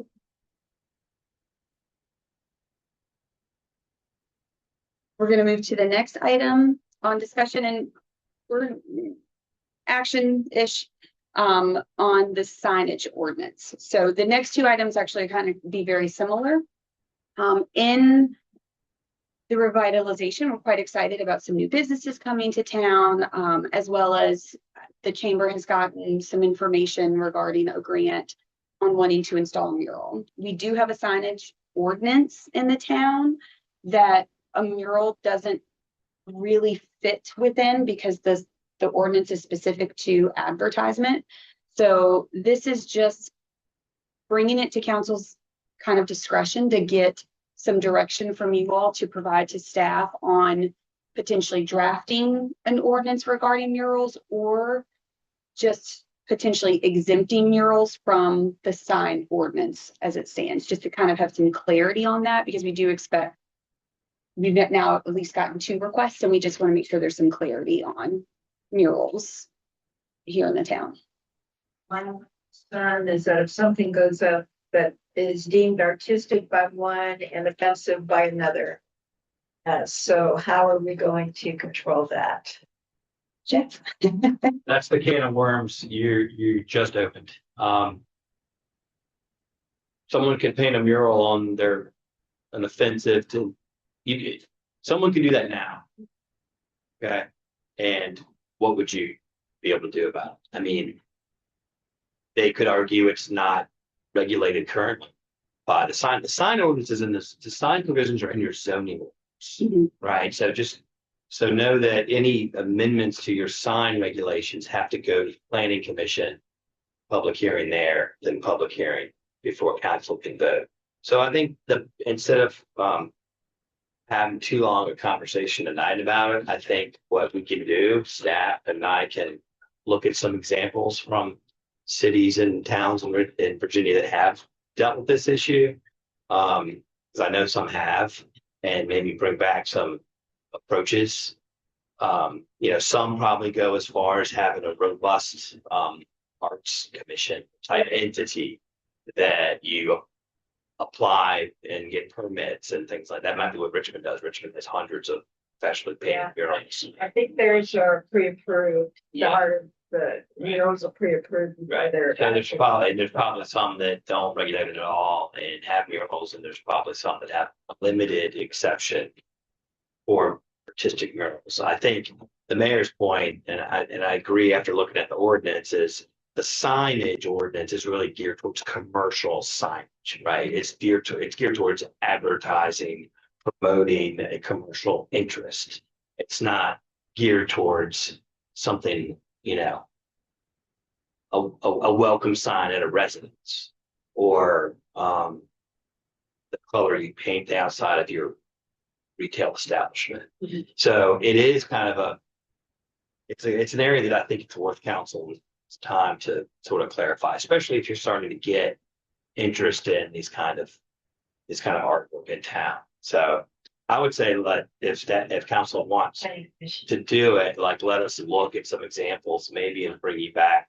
And you probably don't want to create some cumbersome new bureaucratic process, but there may be a way to do it with safeguards without doing that. I don't know. You do get into constitutional issues and freedom of expression, First Amendment, things like that. So we can look at it and get back to you with some ideas. And my question would be, if you guys decide that you have a general scope of a plan, are you just going to take it to the planning commission, or is it going to come back to us to tell you to take it to the planning commission? And if you had, I think at this point, it would need to come back to you all to provide this specific direction, because it may be we come back with several approaches. Okay. Right. And we wouldn't want to waste your time by going through the process, and it gets to you and you're like, well, we wanted the other. Yeah. So just again, making sure it's time well spent for them, that you guys would want to have that clarity. Well, this is the time or whatever problem with statutes are beginning to be things. Art statutes, stuff like that, you see them and tell us no all over the place. Is that something we add into with this, or be a separate thing? Yeah, I'm not aware of any local regulation of statutes per se. That's an interesting question. If it's not on public property. But that's interesting, because I run into this with fences. Anything in our code that is a structure on land requires a zoning permit, in my interpretation. So if somebody came to place a structure, I think I'd have to look at the definition of structure. Noted. I mean, we can look at that. Okay. Everyone's good with that topic? Okay. Very similar on the next agenda item, which is the amendment of the itinerant merchant. As we've seen, I know we've seen like the Christmas events hosted by Parks and Rec, downtown events, wanting to try to put some clarity. And again, this is just bringing it to your attention to then send it to staff for them to kind of explore, make some recommendations on what you would want to do to clarify. But specifically on these like single day events, we have an ordinance. It talks about itinerant merchants and their licensing fees, which could be upwards of $200 a year if they apply for them. And so I think in practice that necessarily hasn't been happening, that collection hasn't been happening. So it's being, of course, cognizant that we want to welcome in these little pop-up vendors. We want the town to be a place that people want to have these single day events. And I don't know that charging them $200 potentially is a reasonable fee to think through. So bringing this up for those single day events of either for council to direct staff to maybe potentially put something together to exempt them from those single day event licensing fees, or, you know, have a negligible fee that you would charge for those licensing. But that's just another thing that is coming up as we're looking at more things coming through the town. This question would be, Madam Mayor, if I pay the $200 fee, I'm done, right? Mhm. If we make a $50, you're only gonna be here one day, and then you decide to come back 2 weeks later, now you gotta pay another $50 fee. I mean, what is the limit to how many times somebody can use the slower fee? Is it a one-time thing? Or is it they're gonna continually get charged that when you have these other individuals? Because I believe this fee was just increased this past year. I don't think it was $200. I thought that was part of the fee increase that we did, that was presented to council last year. So, and I wasn't involved in the fee determination, but I remember this being discussed. So if we do, is it going to say this is a one-time use that you would have, that we might say $50, but it's a one-time use only?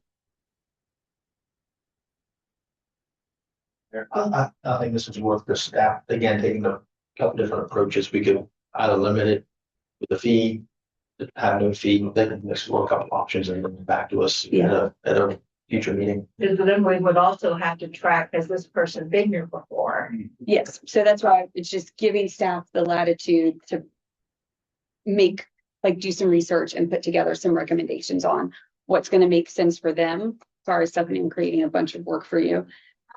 But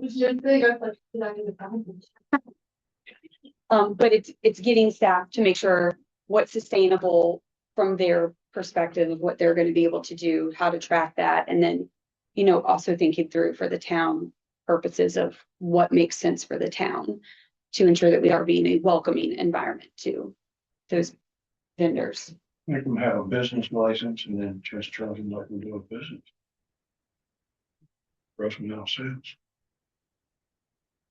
That's essentially how it's done now, I think. Mhm. Yeah, there's usually tiers under state law and under local ordinances for, you know, de minimis amount of sales. You might only pay the license fee, and then now sounds like the nominal tax is $200. I think it's rolled into the license.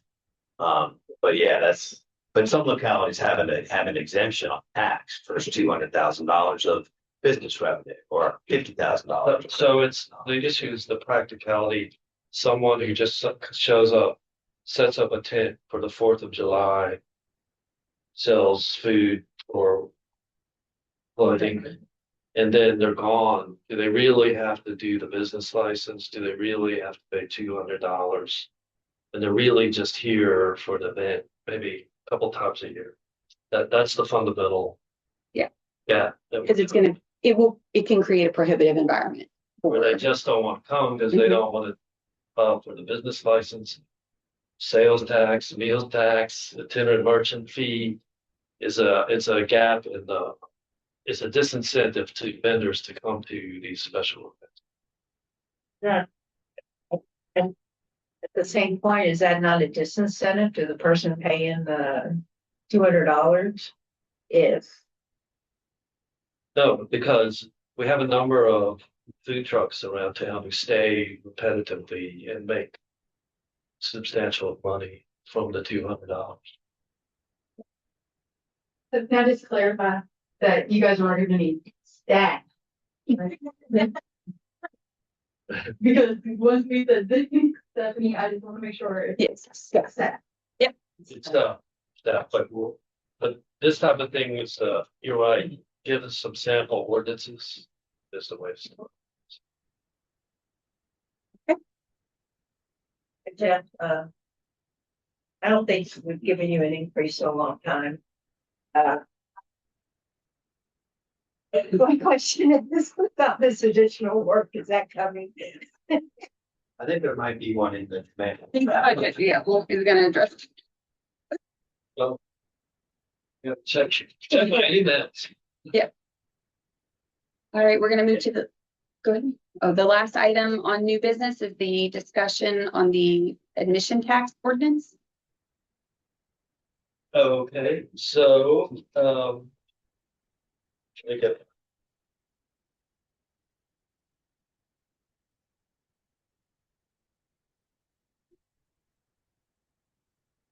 All right, so the background for this is, look, we don't want to raise taxes on property tax. Personal or real. We're looking for alternative revenue. Norman did a study of alternative revenues. We looked at a number of them. This one does make sense. The number of current and new businesses will be expanding with more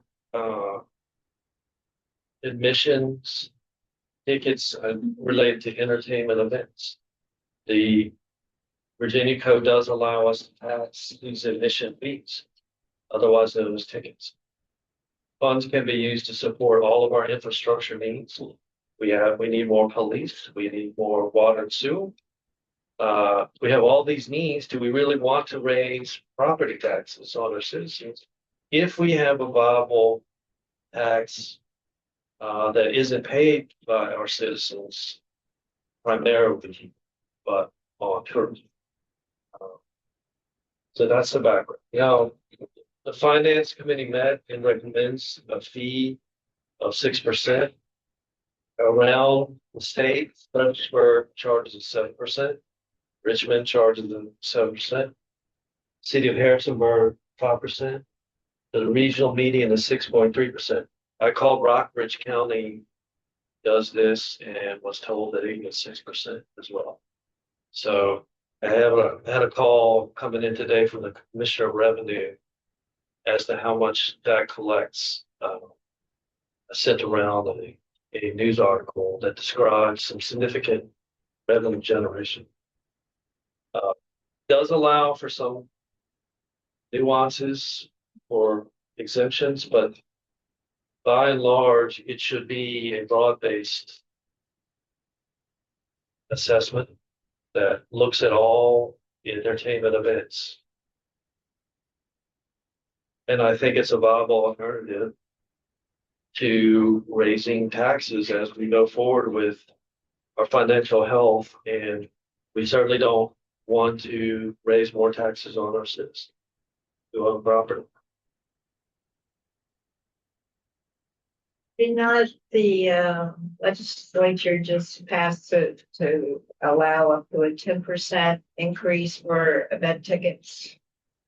Isn't that one of the bills that was just signed? There's a 10% limit on what counties can impose. There's not a statutory limit on cities or on municipalities. No. And there was a bill that amended that statute that has to do with the issue that doesn't apply here. Some locale, it has to do with localities where a higher sales and use tax is paid, but and exemptions that might apply. But It's for example, let's use the art center. They're a charitable code, but it's not for a charitable purpose unless you consider the existence of the art center a charitable purpose. from what I understand, the new law allows you to charge those events a ticket tax. Because it's not for it's not a fundraiser for a certain thing. It just happens to be the arts center having all of these concert shows, whatever. So would they be subject to the tax that we write right here? Depends on the ordinance you adopt. So their charitable entities are not automatically exempt from admissions tax. The town has the ability to exempt that in the ordinance and typically it's if the money from the event goes towards charity. So if you're silent on it and don't provide an exemption, any sort of charitable exemption, the events held here would be subject to the tax. Now, the other thing you can do is you can have different tax rates. So under the state constitution, state law, there's different classifications. So it could like sporting events is one, museums, zoos is one, events at schools, public schools, colleges is one, charitable events one, baseball games, Major League Baseball games, which hasn't happened yet in Virginia. You could have separate rates within those classifications, or then that makes it complicated, but you could just have one. But if you don't proactively exempt certain types of charitable events, then the events here would be subject to it. And it's like the meals tax, right? So it's a tax that is added to the sale price of the event to attend the event, and it is collected and held in trust by the event holder, and then periodically remitted to the town. So it's an admissions tax. Yeah, there's other ways admission can be paid for. I guess in common parlance, I've heard people call it ticket tax, but it's an admissions tax under state law. So, Event admissions. so if I buy a ticket, like I was just at the art center, so if I buy a ticket, it would have this tax would be applied to that ticket. We're in place. Because We're no extension. the show is not advertised as this is a benefit for Y. Well, regardless, it depends on if the ordinance exempts charitable, events to fund charitable purposes. And then If you you, would have to have that wording. yeah, if you don't provide that exemption, it's $100 ticket, you have a 6% tax rate. Yeah, the ticket will be $106, and the entity would collect the 6% from $6 from each ticket. So I know that like the recommendation is to try to get this on the May. Just hearing all of the discussion about the different tiers and things of that nature, definitions, etc. I don't know from a council perspective that you'll be able to get an ordinance and written up, have them review it. Because I would think before you'd want to have a public hearing, the council would want to see that and agree that that's what you're speaking. Since this is since we're getting close to budget season anyway, is this something that along with the upcoming fiscal budget approval and public hearing, that we can pack this on at the same time? It makes sense to do those concurrently. Given the timeline that we have at this point, we could have further discussion on what the ordinance looks at, potentially a budget work session, since it is a fee. And then, advertise it with the public hearing for the budget. Potentially, it wouldn't get it in play before. It potentially wouldn't get it in play before, the next fiscal year. To Jeff's point, it's like the 6%, it's more than just the 6%, it's the entire ordinance to define what the events are that you're charging them to, whether it's charitable or not. Like there's there's a lot that will go in. Do we want to provide for any exemptions for certain types of Yeah. organizations for certain types? And is that something that you want them to expend time on right now and try to like push it through, or give it some time to bake and, better understand and potentially update it after budget? I don't know. That's And there, I think Stephanie put one in your packet, so there's a good example Mhm. of Fredericksburg, and you can look, that you can pull that up.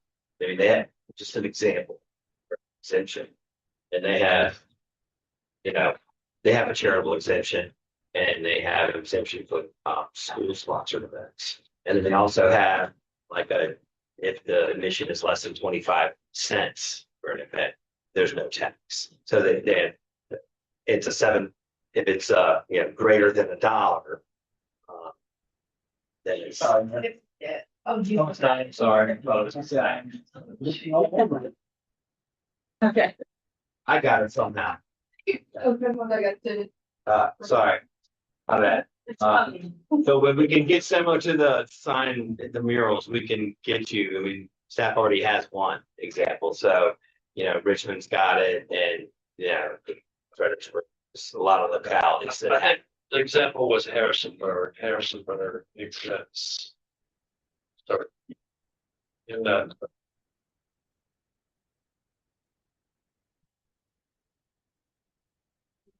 Sit around the.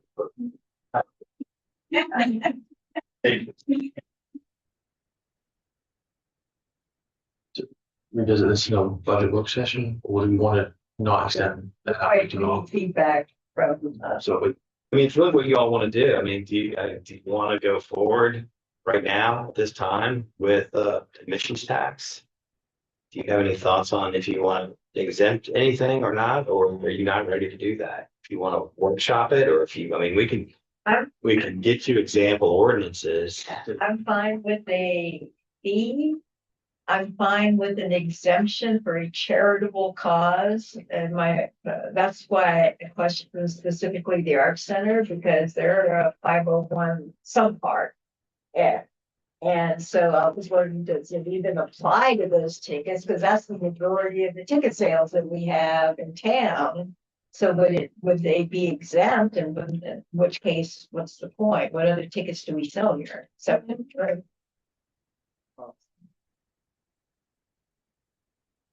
I mean, like the car show, people have paid to enter their car, so that would be an admission. Yeah, that's right. Or if a restaurant establishment had or some other venue had a band play, had Charge the coverage. a music event, charge the fee to go to that event, that would be another example. So there's discussion with the county on the use of the fairgrounds. I don't know what their plans are, but should that be used for musical events, concerts? There'll be entertainment there. It should be considered as a broad-based admissions. The car shows, if they have a car show, should be considered in that sense. yeah, because I already have tickets for Queen, and that's gonna be at Fairgrounds. But So for purposes of tonight, go ahead. So can you send us the examples, the Fredericksburg example to all of us, and let's just review it first and we can go from there. yeah, maybe put together Richmond, Harrisonburg, we can put together 2 or 3 and highlight that. I mean, and you could just look at them and see, they're all going to be fairly similar. Actually, I haven't read one of them. Yeah. And it wasn't on here tonight for adoption, that's for sure, because it would take an ordinance, it's a new tax, we got to have a public notice in hearing before we adopt a tax. So, I think we work with staff probably, and you get you examples. Go there. We ready to move to the next agenda item, which is the appointments? We already did comms earlier. So we've got board of zoning appeals. I believe it's required at the end of June. He's, I'm so having my phone, but he's my first name. on the board of zoning appeals. I'm not sure if we have contact information if the individual would stay on the board of zoning appeals, or if we would want to advertise for vacancies.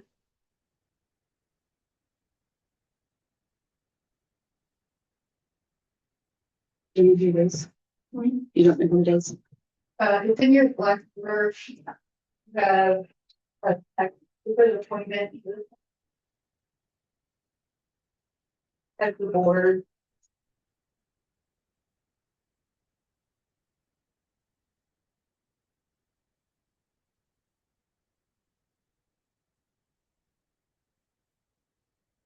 So it's Jeff Begans. And there's 3 vacant seats.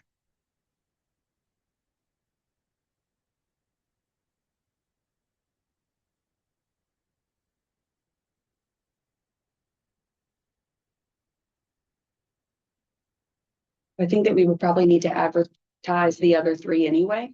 And I can reach out to Jeff or Denise and find out if he's interested in being reappointed. Is this similar to a council where they can submit letter of interest?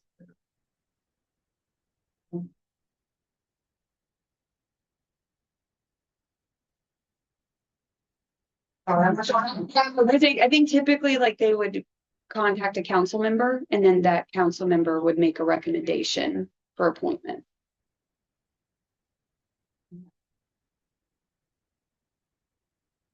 Give them John's number. The personal.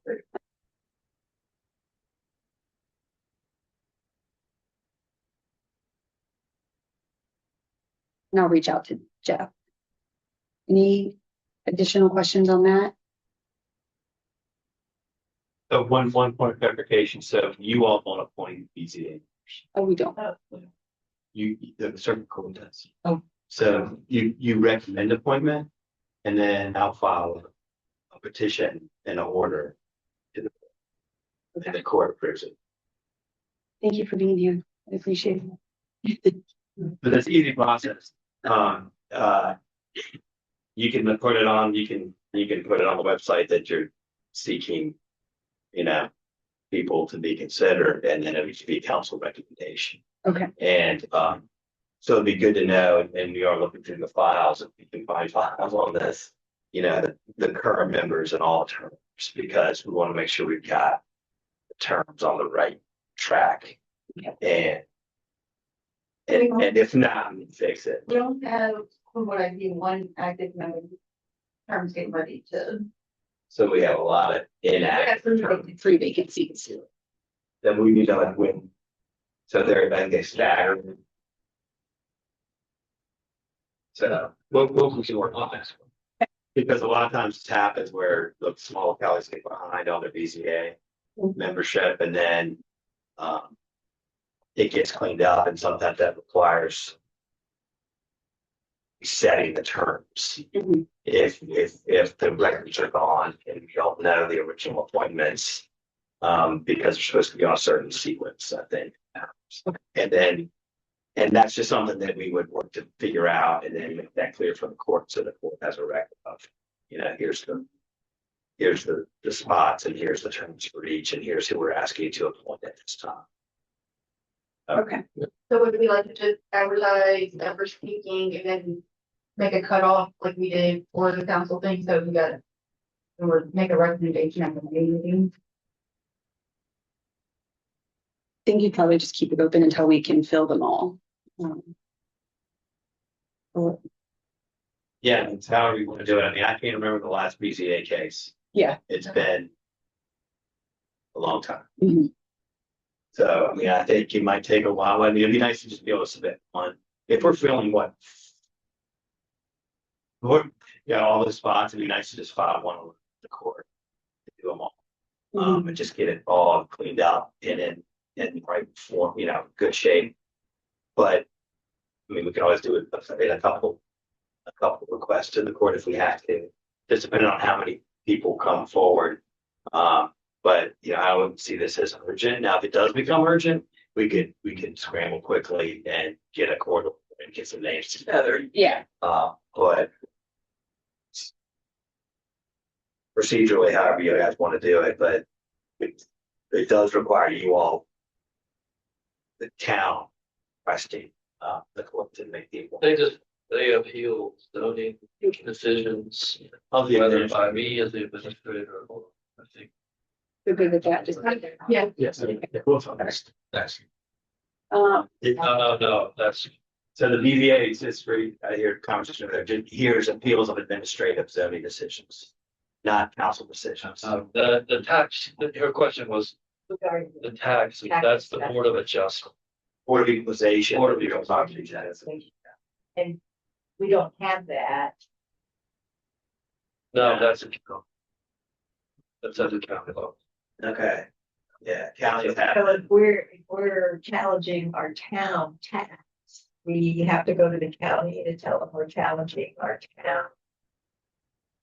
Not the tax rate. If they're requesting the assessment, yeah, then they go to the county. they go to the commissioner of Yeah. revenue for administrative relief, and if they can't. And or then they would go to the BOE and ultimately to the circuit court.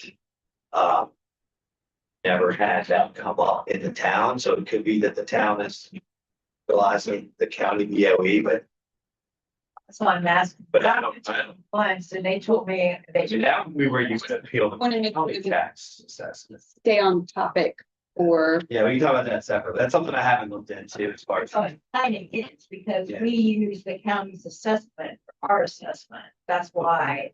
But not for. This- that's up to you. So that's the whole separate. Yeah, BZA is just, Mhm. if That's the question. if the administrator. Yeah. If the administrator is asked, can I do X, Y, and Z on my property? And the administrator issues a opinion letter that says, no, you can't. Then the landowner would have a right to appeal that decision to the BZA. gonna move on to the planning commission. So Ms. Jackson's term, it's coming up, I want to say it in the May or June, similar. She is interested in being reappointed. She asked that I can say that to you guys.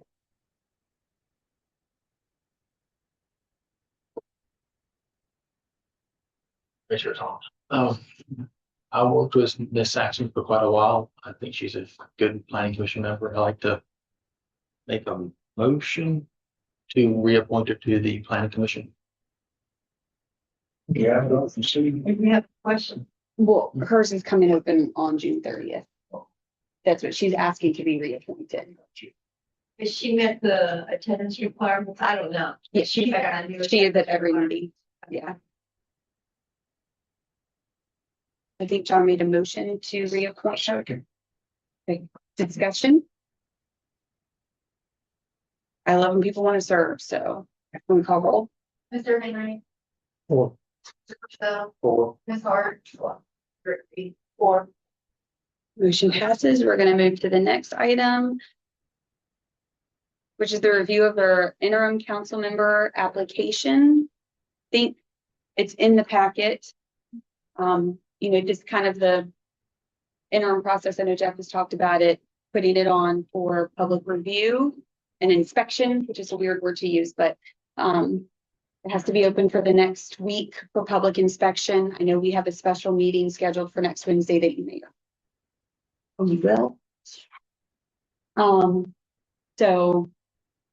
For you all to make a decision regarding appointment on that, but we do have our candidate here. Is there any questions? She asked the thing, Oh, I just need to announce it? how many have been submitted and who they are, Okay, and that whatever they submit is available. perfect. I'm new to this, so I appreciate that. So we have one candidate who's applied, Raven Craig, for the single vacancy, and he is here. His resume and letter of interest is also available Here for the public. for public review. Did I meet the requirements? Check off my list. Check. Bam. Okay, so we're gonna go ahead and now move to standing committee reports. Been a lot of them. So I'm gonna start with public works. One of the same. Put him on the spot like that. How are y'all doing? My name is Graven Craig. You don't know me, I think you do. Looking forward to it, assuming everything goes well next week, and we'll see how things shake out with the public viewing, and we'll start working on it from there, because it sounds like there's a lot going on. Certainly have a lot of thoughts about some of the things I've heard about already tonight, but I'll wait and see if I have a voice in a week. All right, look forward to it.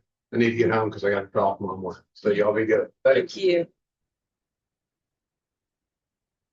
All right, we're gonna start with Public Works Committee report.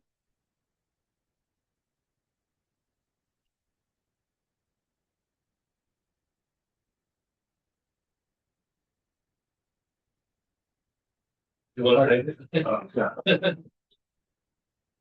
All right, so it was discussed at Public Works that we have limited space down at the current facilities. We have a shed that is not in good standing. So we would like, we're trying to find some extra space where we could store our equipment, keep it out of the weather, keep things and maintenance costs down. So this is how this came up at the committee meeting, and we would like to move forward in some capacity to see how we can get some of that extra shelter storage for briefer for you. That brought up this lease.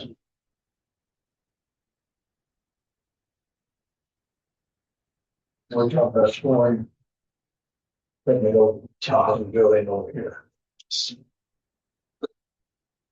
And this did come up to just the CIP discussion, because one of the recommendations is a new building, which comes with a significant cost. So that is why the committee had looked at what spaces do we already have that could be utilized for the town and for that storage.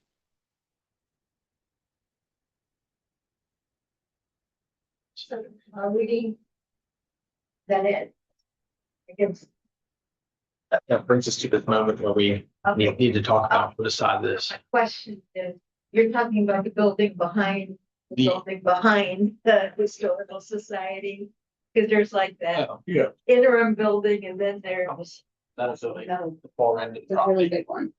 Oh, okay, On the south, kind of in the field almost. not the one that, the prop. That is the one. That's the one. Do we need the entire space? If we have such a shortage, do we need the entire space? That's my question. Pretty much everybody moves quickly. That's why I'm asking. Why are we? We could use committee talks. We could use the full space to store even our light posts that still outside the weather that we don't put up right away. My sitting up 10 years, we like to keep them in pretty good conditions before you put them up, because they're pretty expensive. But wind equipment goes in there for the summer equipment go in there for the winter, and vice versa. A lot of things are sitting either outside or in that red building that we talked about maybe taking down before it falls down equipment. And so pretty much anything in that red building needs a home. It's that, I guess that takes me back to my original question. Are we taking the whole building for usage and not a larger portion of it, and just eliminating the lease? You want the home deal. Yeah, so that's a yes. Referring to the public works director, he said there's enough stuff to fill the building. So we would terminate the lease. That's what I'm trying to figure out. One of the tenants. Which is what just came from, and now the art Yeah. center. I'm not aware of a lease, but I think they're a tenant. I don't think we would terminate the lease. The lease is up. Well, yeah, this is the original lease and provides provision for annual renewal.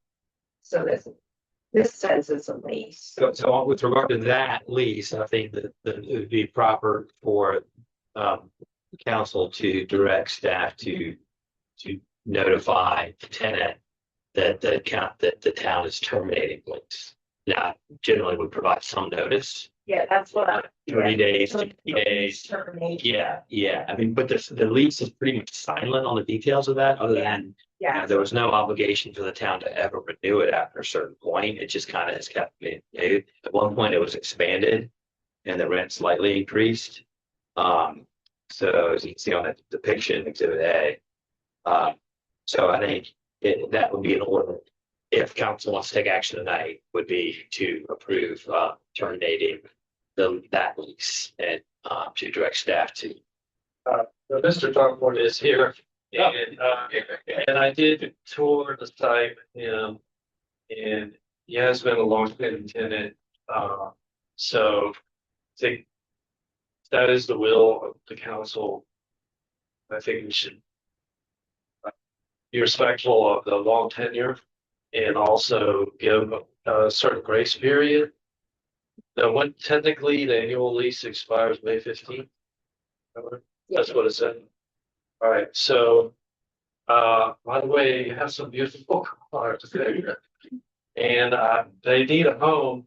They definitely need a home, that's for sure. But, I do want to be respectful of the long tenure been there, and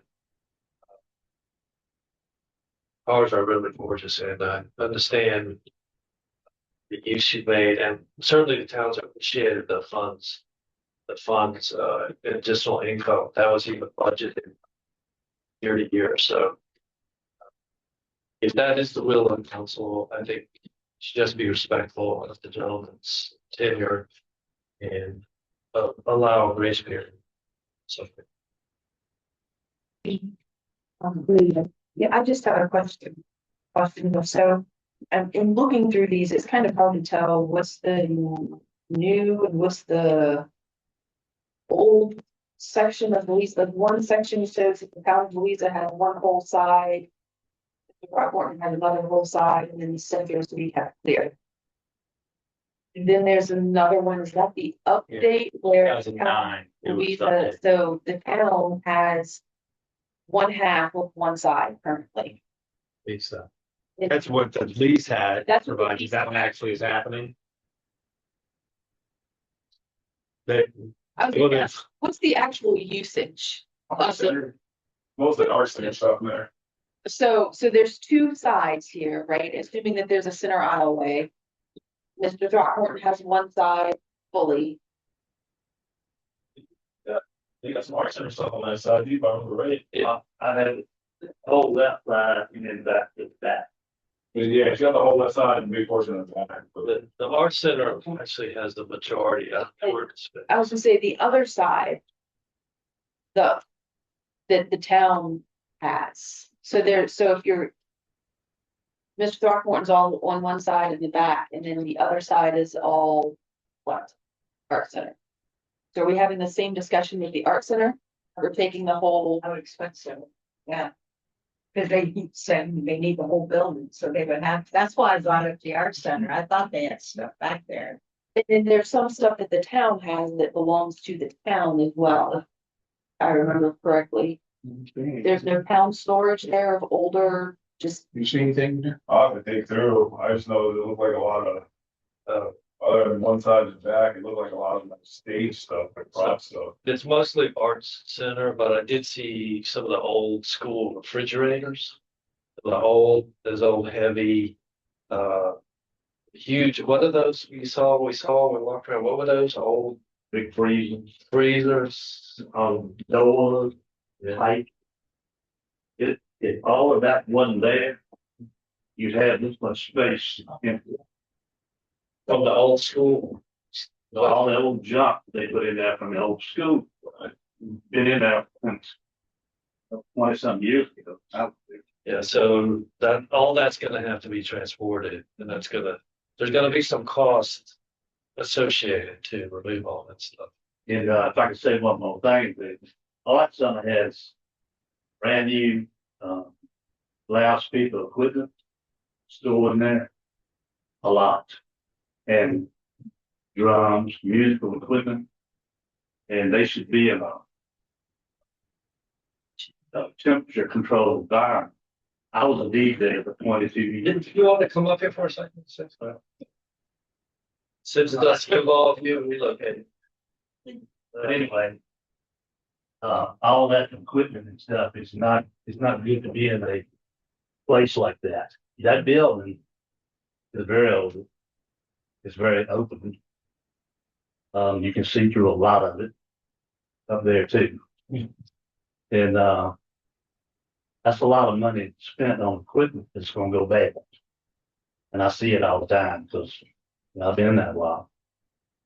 And, the drums and all this stereo equipment. I mean, it's full of dust and water. And the boards down around it. I was fixing it at one time. I'd get some boards and go around it, close it up. I left one open because I got a friend, he's a little cat. He keeps the mouse, they don't come in anymore, mice, so it helped with that. But, you know, all I had for was just put my antique cars and a couple of stuff stored in there that some of it's my daughter's old furniture, and I know that needs to go. And, so a lot of that moved, and on the right side of all of that would really give a lot of room in that place. But, really my part on that left side, if the cars I have in that does not take that whole side. So in the back part, just a couple of race cars back there, and they're gonna be gone anyway, because the guy, my buddy that races them, he can't race anymore. So he sold, they going everywhere. So that whole back end will be clear. So And if I understand you correctly, Ken, you're saying that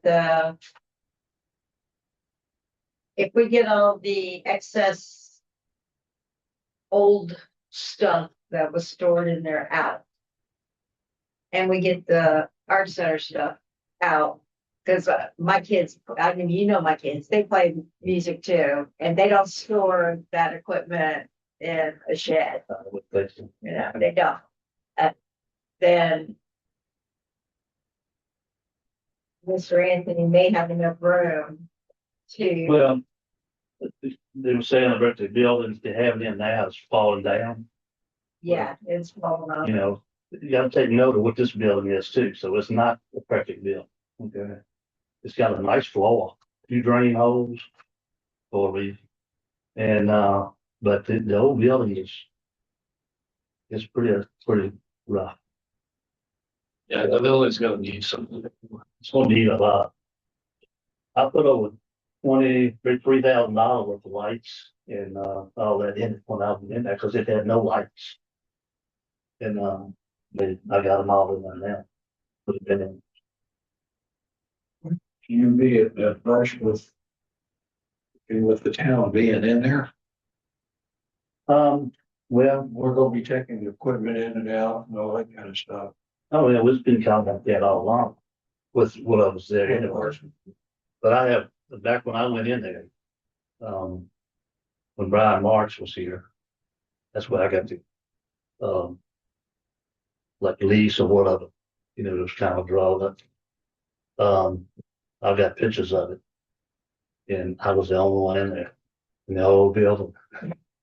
I mean, it was nobody but me, and I had antique cars all in there. And I said, oh, wow, look at this. So, and the rent was, I mean, cheap, I said, you know, but that's what he told me. And I said, okay. Well, then it doubled. And I said, okay, ain't no problem. I mean, you know, like going from $2 to $4. Okay, no problem. So, and we just kept on going with it. And it really wasn't anything said about redoing anything. It was like Brian said, here you go. You can use it as long as you need it. They don't use it, but be good to have somebody in it. So that's why I didn't use it. So.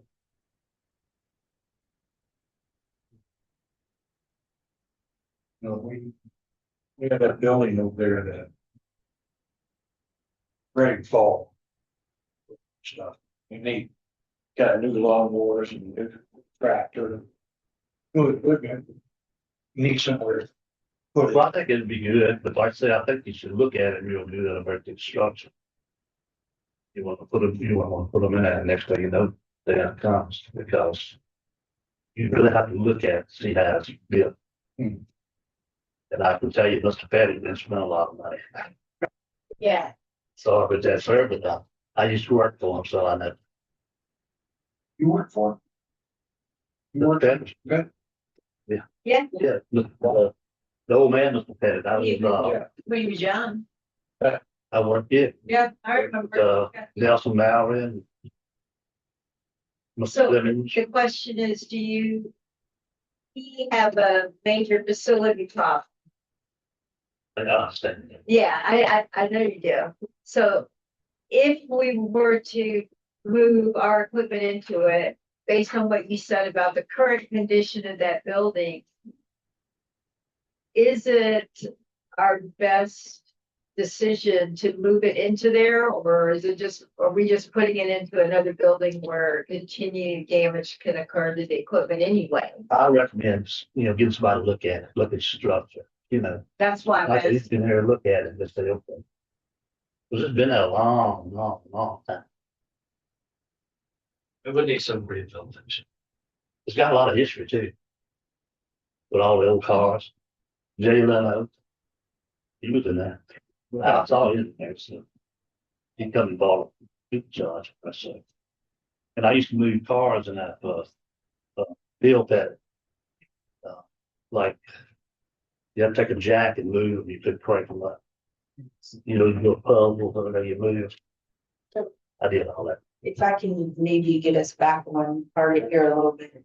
Right now, we're discussing whether or not we would like to potentially terminate the lease for use of the building by Public Works.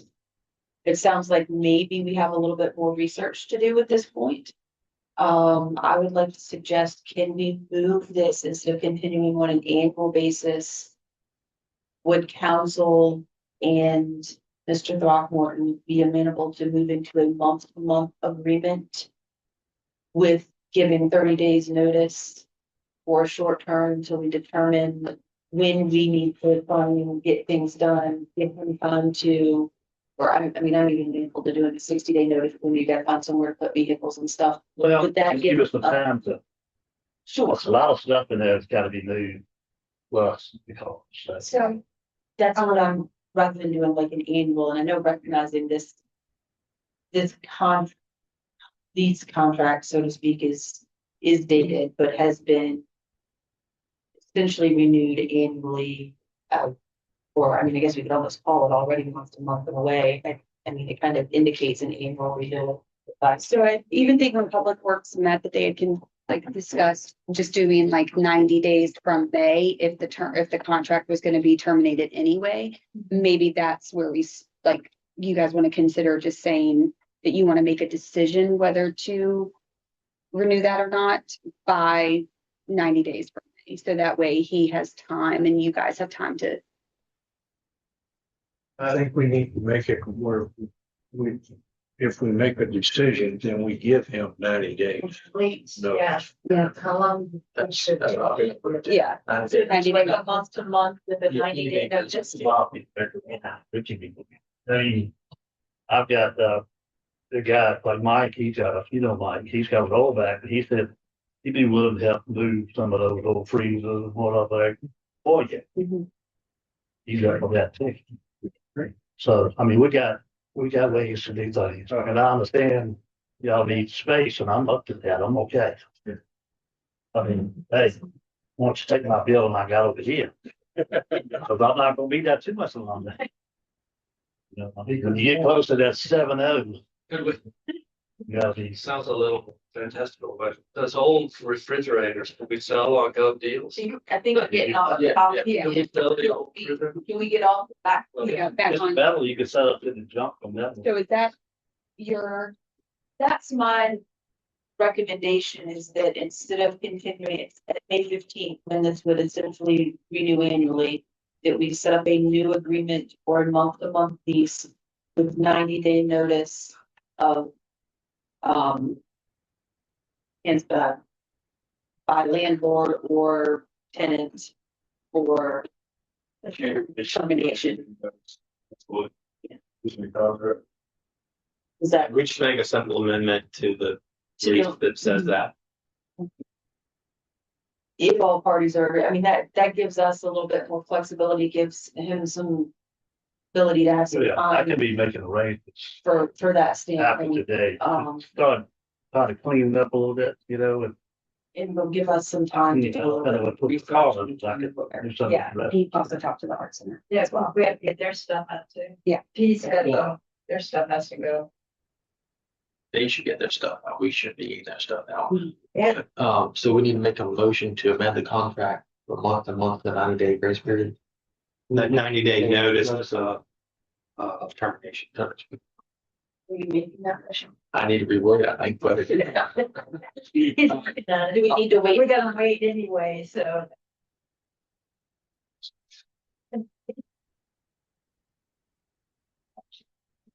We're gonna sit there. Thank you for your, this is. Like I say, I'm up for what else. I mean, I know I've been out a long time.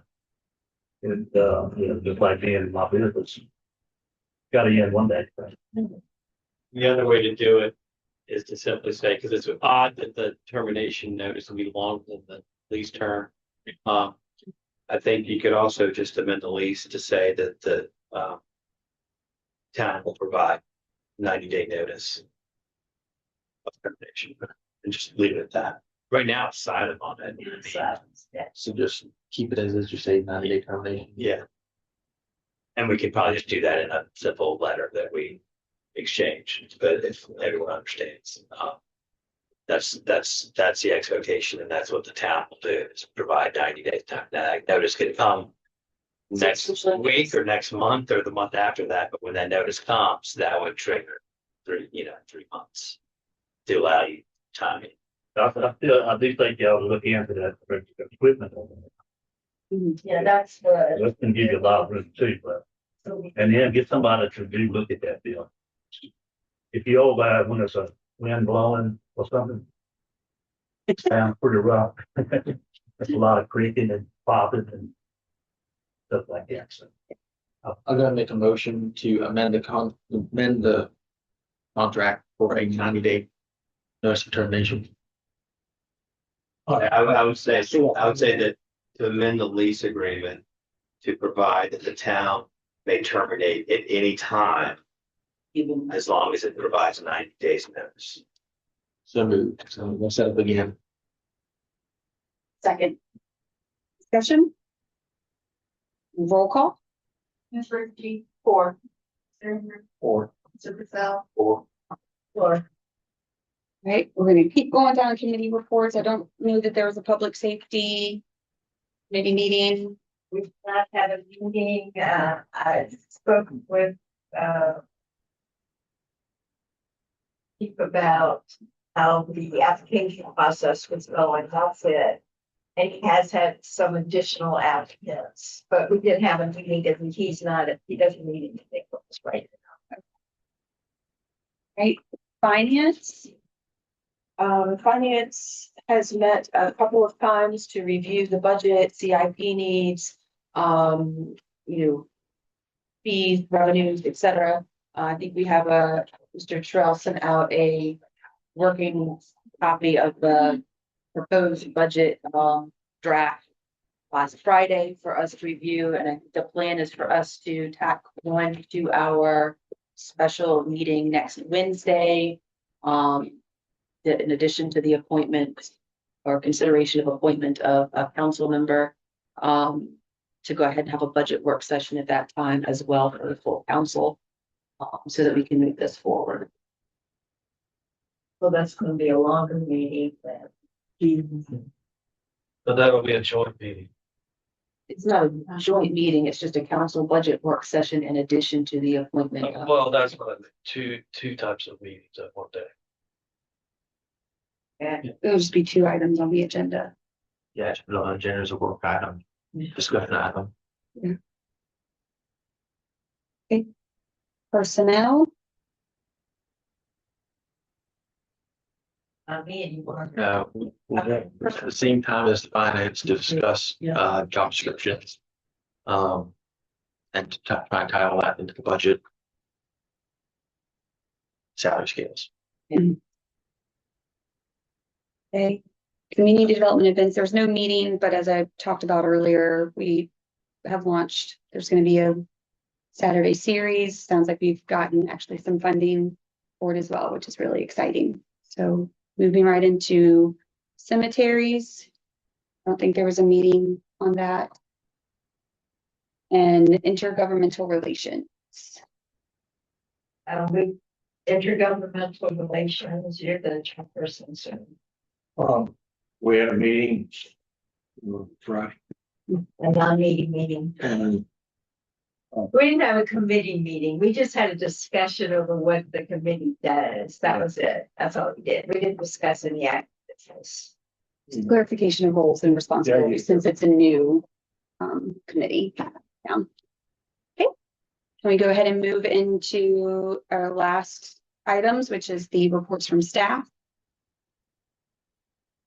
Yeah, Police chief? only thing additional to what I've already submitted in my report is, we are currently in the process of collecting some estimates on improving the police building. First, we had a company come out and we're waiting for the test results for potential mold in the basement area or throughout the building. So, we had a company come out waiting for those results. And we're in the process of right now collecting, some estimates and quotes for additional improvements, on the building, mainly gutters. Are in need of some repair, flooring, painting, and some bathroom repairs. So if we were to move, I'll speak with Mr. Terrell, and there's about $4,000 left, because there's only $6,000, I believe, to begin with in the building maintenance. So as these estimates are coming in, obviously for the flooring and moving everything off, safes, desks, and everything like that, it's going to be costly. So anything that we would discuss on proceeding would require moving some money from accounts, probably unused salary accounts. But I'm recommending that we wait first for the mold results, because that's probably going to drive everything else going forward. As you'll probably have seen on social media and other outlets and news outlets in countryside, there are yet more larcenies from vehicles. Again, unlocked vehicles. It was about 14 vehicles. Because it happened at 2:30 in the morning, it was the sheriff's office that responded to the area, and they had more vehicles, larcenies from unlocked vehicles, also in the Stonegate Terrace area. So they are the ones who responded and are investigating that incident. Still waiting on the VDOT permits regarding the live speed signs and the permission of having them posted throughout town. And as you mentioned, we do have currently about three or four applicants for the sergeant's position, and I'll call it interest, has picked up in the officers' positions as well. I think once we posted the sergeant position, it kind of renewed the other social media postings, and interest is coming in again. The first round of people who applied have unfortunately all one by one just fallen through the cracks for various reasons. Either they're not eligible for hire because they're not certified, or some applicants even getting decertified as we speak. So none of the first wave of applicants really panned out. But over the weekend, we have received about 3 or 4 for the sergeant's position, another 3 or 4 for the officer position. So I was already making some trips today to start the backgrounds on some of them.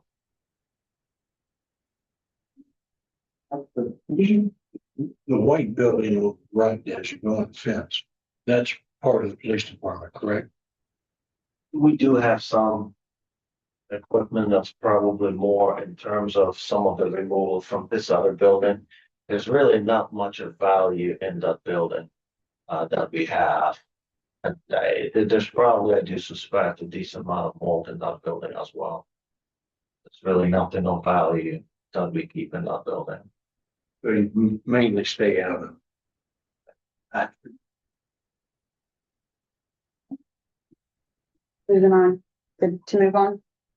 Okay, Public Works, Only new item will be aerated and oversee all the 2-foot strips on Main Street in anticipation for hopefully some grass to grow in there.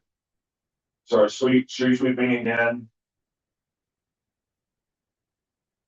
Worked on we got the upgrades and repairs on both our bathrooms, so those are both fully functional. I got quotes for finally installing some gutters. New doors that are running out, start to upgrade the building as we can. Do the capital improvements for the buildings. Working on sanitation services contract along with the clerk. And working on the structure of public organizational charter, and that would entail. We are going to the Louisa County High School job fair tomorrow. So So excited. me and Cameron, so we're kind of excited about that. Try to get some kids interested in working in public works as soon as they get out of school. Maybe get a senior or something who's on his way out. They have a poster board. It's awesome. Yeah, the ladies in the office have to make a post for it. Can I get a schedule for your street sweeping? It's the first Wednesday of every month. First Wednesday of every. Yes, sir. And that place in the road down there by the police department, I contacted you about it. got a bunch of people. They're actually planning, they're gonna pave the street from Ellisville all the way to the town limits. So that's probably why I haven't jumped on putting patching in there. They're gonna build it. You're gonna run down the shoulder. What turns I think it is? Church passive and. You said, Um, you said surface treatment no, overlay? build an overlay. So what they're doing on 22 right now. Yeah, I don't want to go this way. Yeah. The good thing is it'll be a nighttime activity. You can't do more songs on Main Street during the day. They're moving really quick out there. Yeah, it'll be some challenge. We need coordination wise, because there are some manholes on Main Street. Yeah, I've got a couple rings and risers already looking at the deflection on them, so we don't go through what we do by sheets. Yeah, We got to order some more. We gotta get some money around. okay. I was just saying, I know we had that, I don't think you were prepared for it last time when they came through, and so we didn't have everything needed on one site to be able to do that. Get how to do, so we can know how better deflection on it. You know, just put together some. Okay, just wanted to make sure, because I know that was something that maybe slipped through the cracks the last time they were doing paving on streets. Notify me before they come into town. This way I can meet them and supply them with the valve organizer boxes and all that they're gonna need to pay around. It might be a situation where my crew's gonna have to come in at night when they build. That would be each time replace those framing covers that they need to be replaced. So that's gonna throw things off a little bit with grass banks, and there's only 4 of us. I just want to make sure that was, thank you. That was fair. But, no, you're good. Is there any way we can get somebody from VDOT to come in here and do a meeting and talk to us? Because there's a lot of roads in this town that need some work. The problem with that is they're torn chip. And you don't keep up with it, it's gonna deteriorate. and that is something that we've talked with Scott Thornton about, who is our local specialist. I think he wants to have like a meeting kind of with Stuart and then talk about recommendations and then They're reluctant to come to a full. To the pedestrian walkway bridge over on 33, that the people that live down at High Ridge and the hotel are always complaining about that it's rotting and falling apart. It's not really falling apart. Okay, so, and that's owned by VDOT as well. yeah, it's a VDOT thing. So when they call us, we're supposed to tell them that it's in good enough condition. Sewer instructors and bridges along the VDOT town. So we qualify for urban drainage program. We have nothing to do with any storm sewer. But Urban drainage program, it's when your population hits 3,500, you start having to maintain everything within our. we're getting, Yeah, but not, it's a good flow pressure. Right, legal counsel? We're good, good. Clerk? In addition to my work, I worked at Tech for 3 days. It was a great training. I presented it for the year award, which was nice. And it was definitely beneficial. And now you guys have these snazzy little black packets of this information. I had a concept Cheyenne threw together for you guys last minute. So, and I have probably 3 policies heading y'all's way, maybe. For approval just from that training things like yes. Thank you. Treasurer? You guys have any questions for me? Town manager? I was very happy to hear the auditor's comments that were on strong financial ground. It's always important. Secondly, we need to keep charging with the budget. We need to go ahead and wrap this up. I have submitted a preliminary budget that, through your help, is balanced. All the funds are balanced. Just needs to be tweaked with some of the fees. We looked at some of the sewer costs. Got a COLA in there. Everything is balanced. With the CIP needs to be fleshed out. But so I want to be clear, there will be no finance committee meeting between now and the meeting next week. Is that right? No, No meeting, it would go straight to budget workshop. discussion. Yeah, okay. All right, just please give me your comments. If it's a self-adjusting model, we can just make some changes. And these fees, I think the fees are gonna be one thing we need to consider. And the CIP. I'll talk about that now. It's just a request for the next meeting. If we're gonna have a budget work session for entire council, we have that potential there. It may be beneficial to have a laptop available that we can project the budget up there so that we make a real-time adjustment. Yeah, that's a great We can idea. all see it right there. Is there a way to link our computers to a spreadsheet up there? Is it whatever she's sharing on that screen, will be on that? Yeah. So as long as she makes the, You gotta be sure Joe who has access to. Will you be here anyway? Yes, that's perfect. So we can pull up the worksheet and make adjustments. Yeah. Numbers are not just fine. Okay. I'm getting all the crew on. Okay, so hopefully we can wrap this up and Last thing I'd like to see. I was here Friday or other day. I noticed there's another lake in work from there. In that room where we have the closed session. If you look at the ceiling, you can it's see in the conference room. Who's the contractor with it? It's Greg. Greg got some area look for the project. I can call a contractor to look at it. But I know there's patching down on it. I think Craig has some Yeah, yeah, somebody come patch on this side, this on that side. Is there a way you can research the invoices and see who that one was? When was it roughly? Guys, tell me. I have to, I gotta get somebody to take a look at the cover sheet. People want. Yeah. any other questions? We have a motion for adjournment,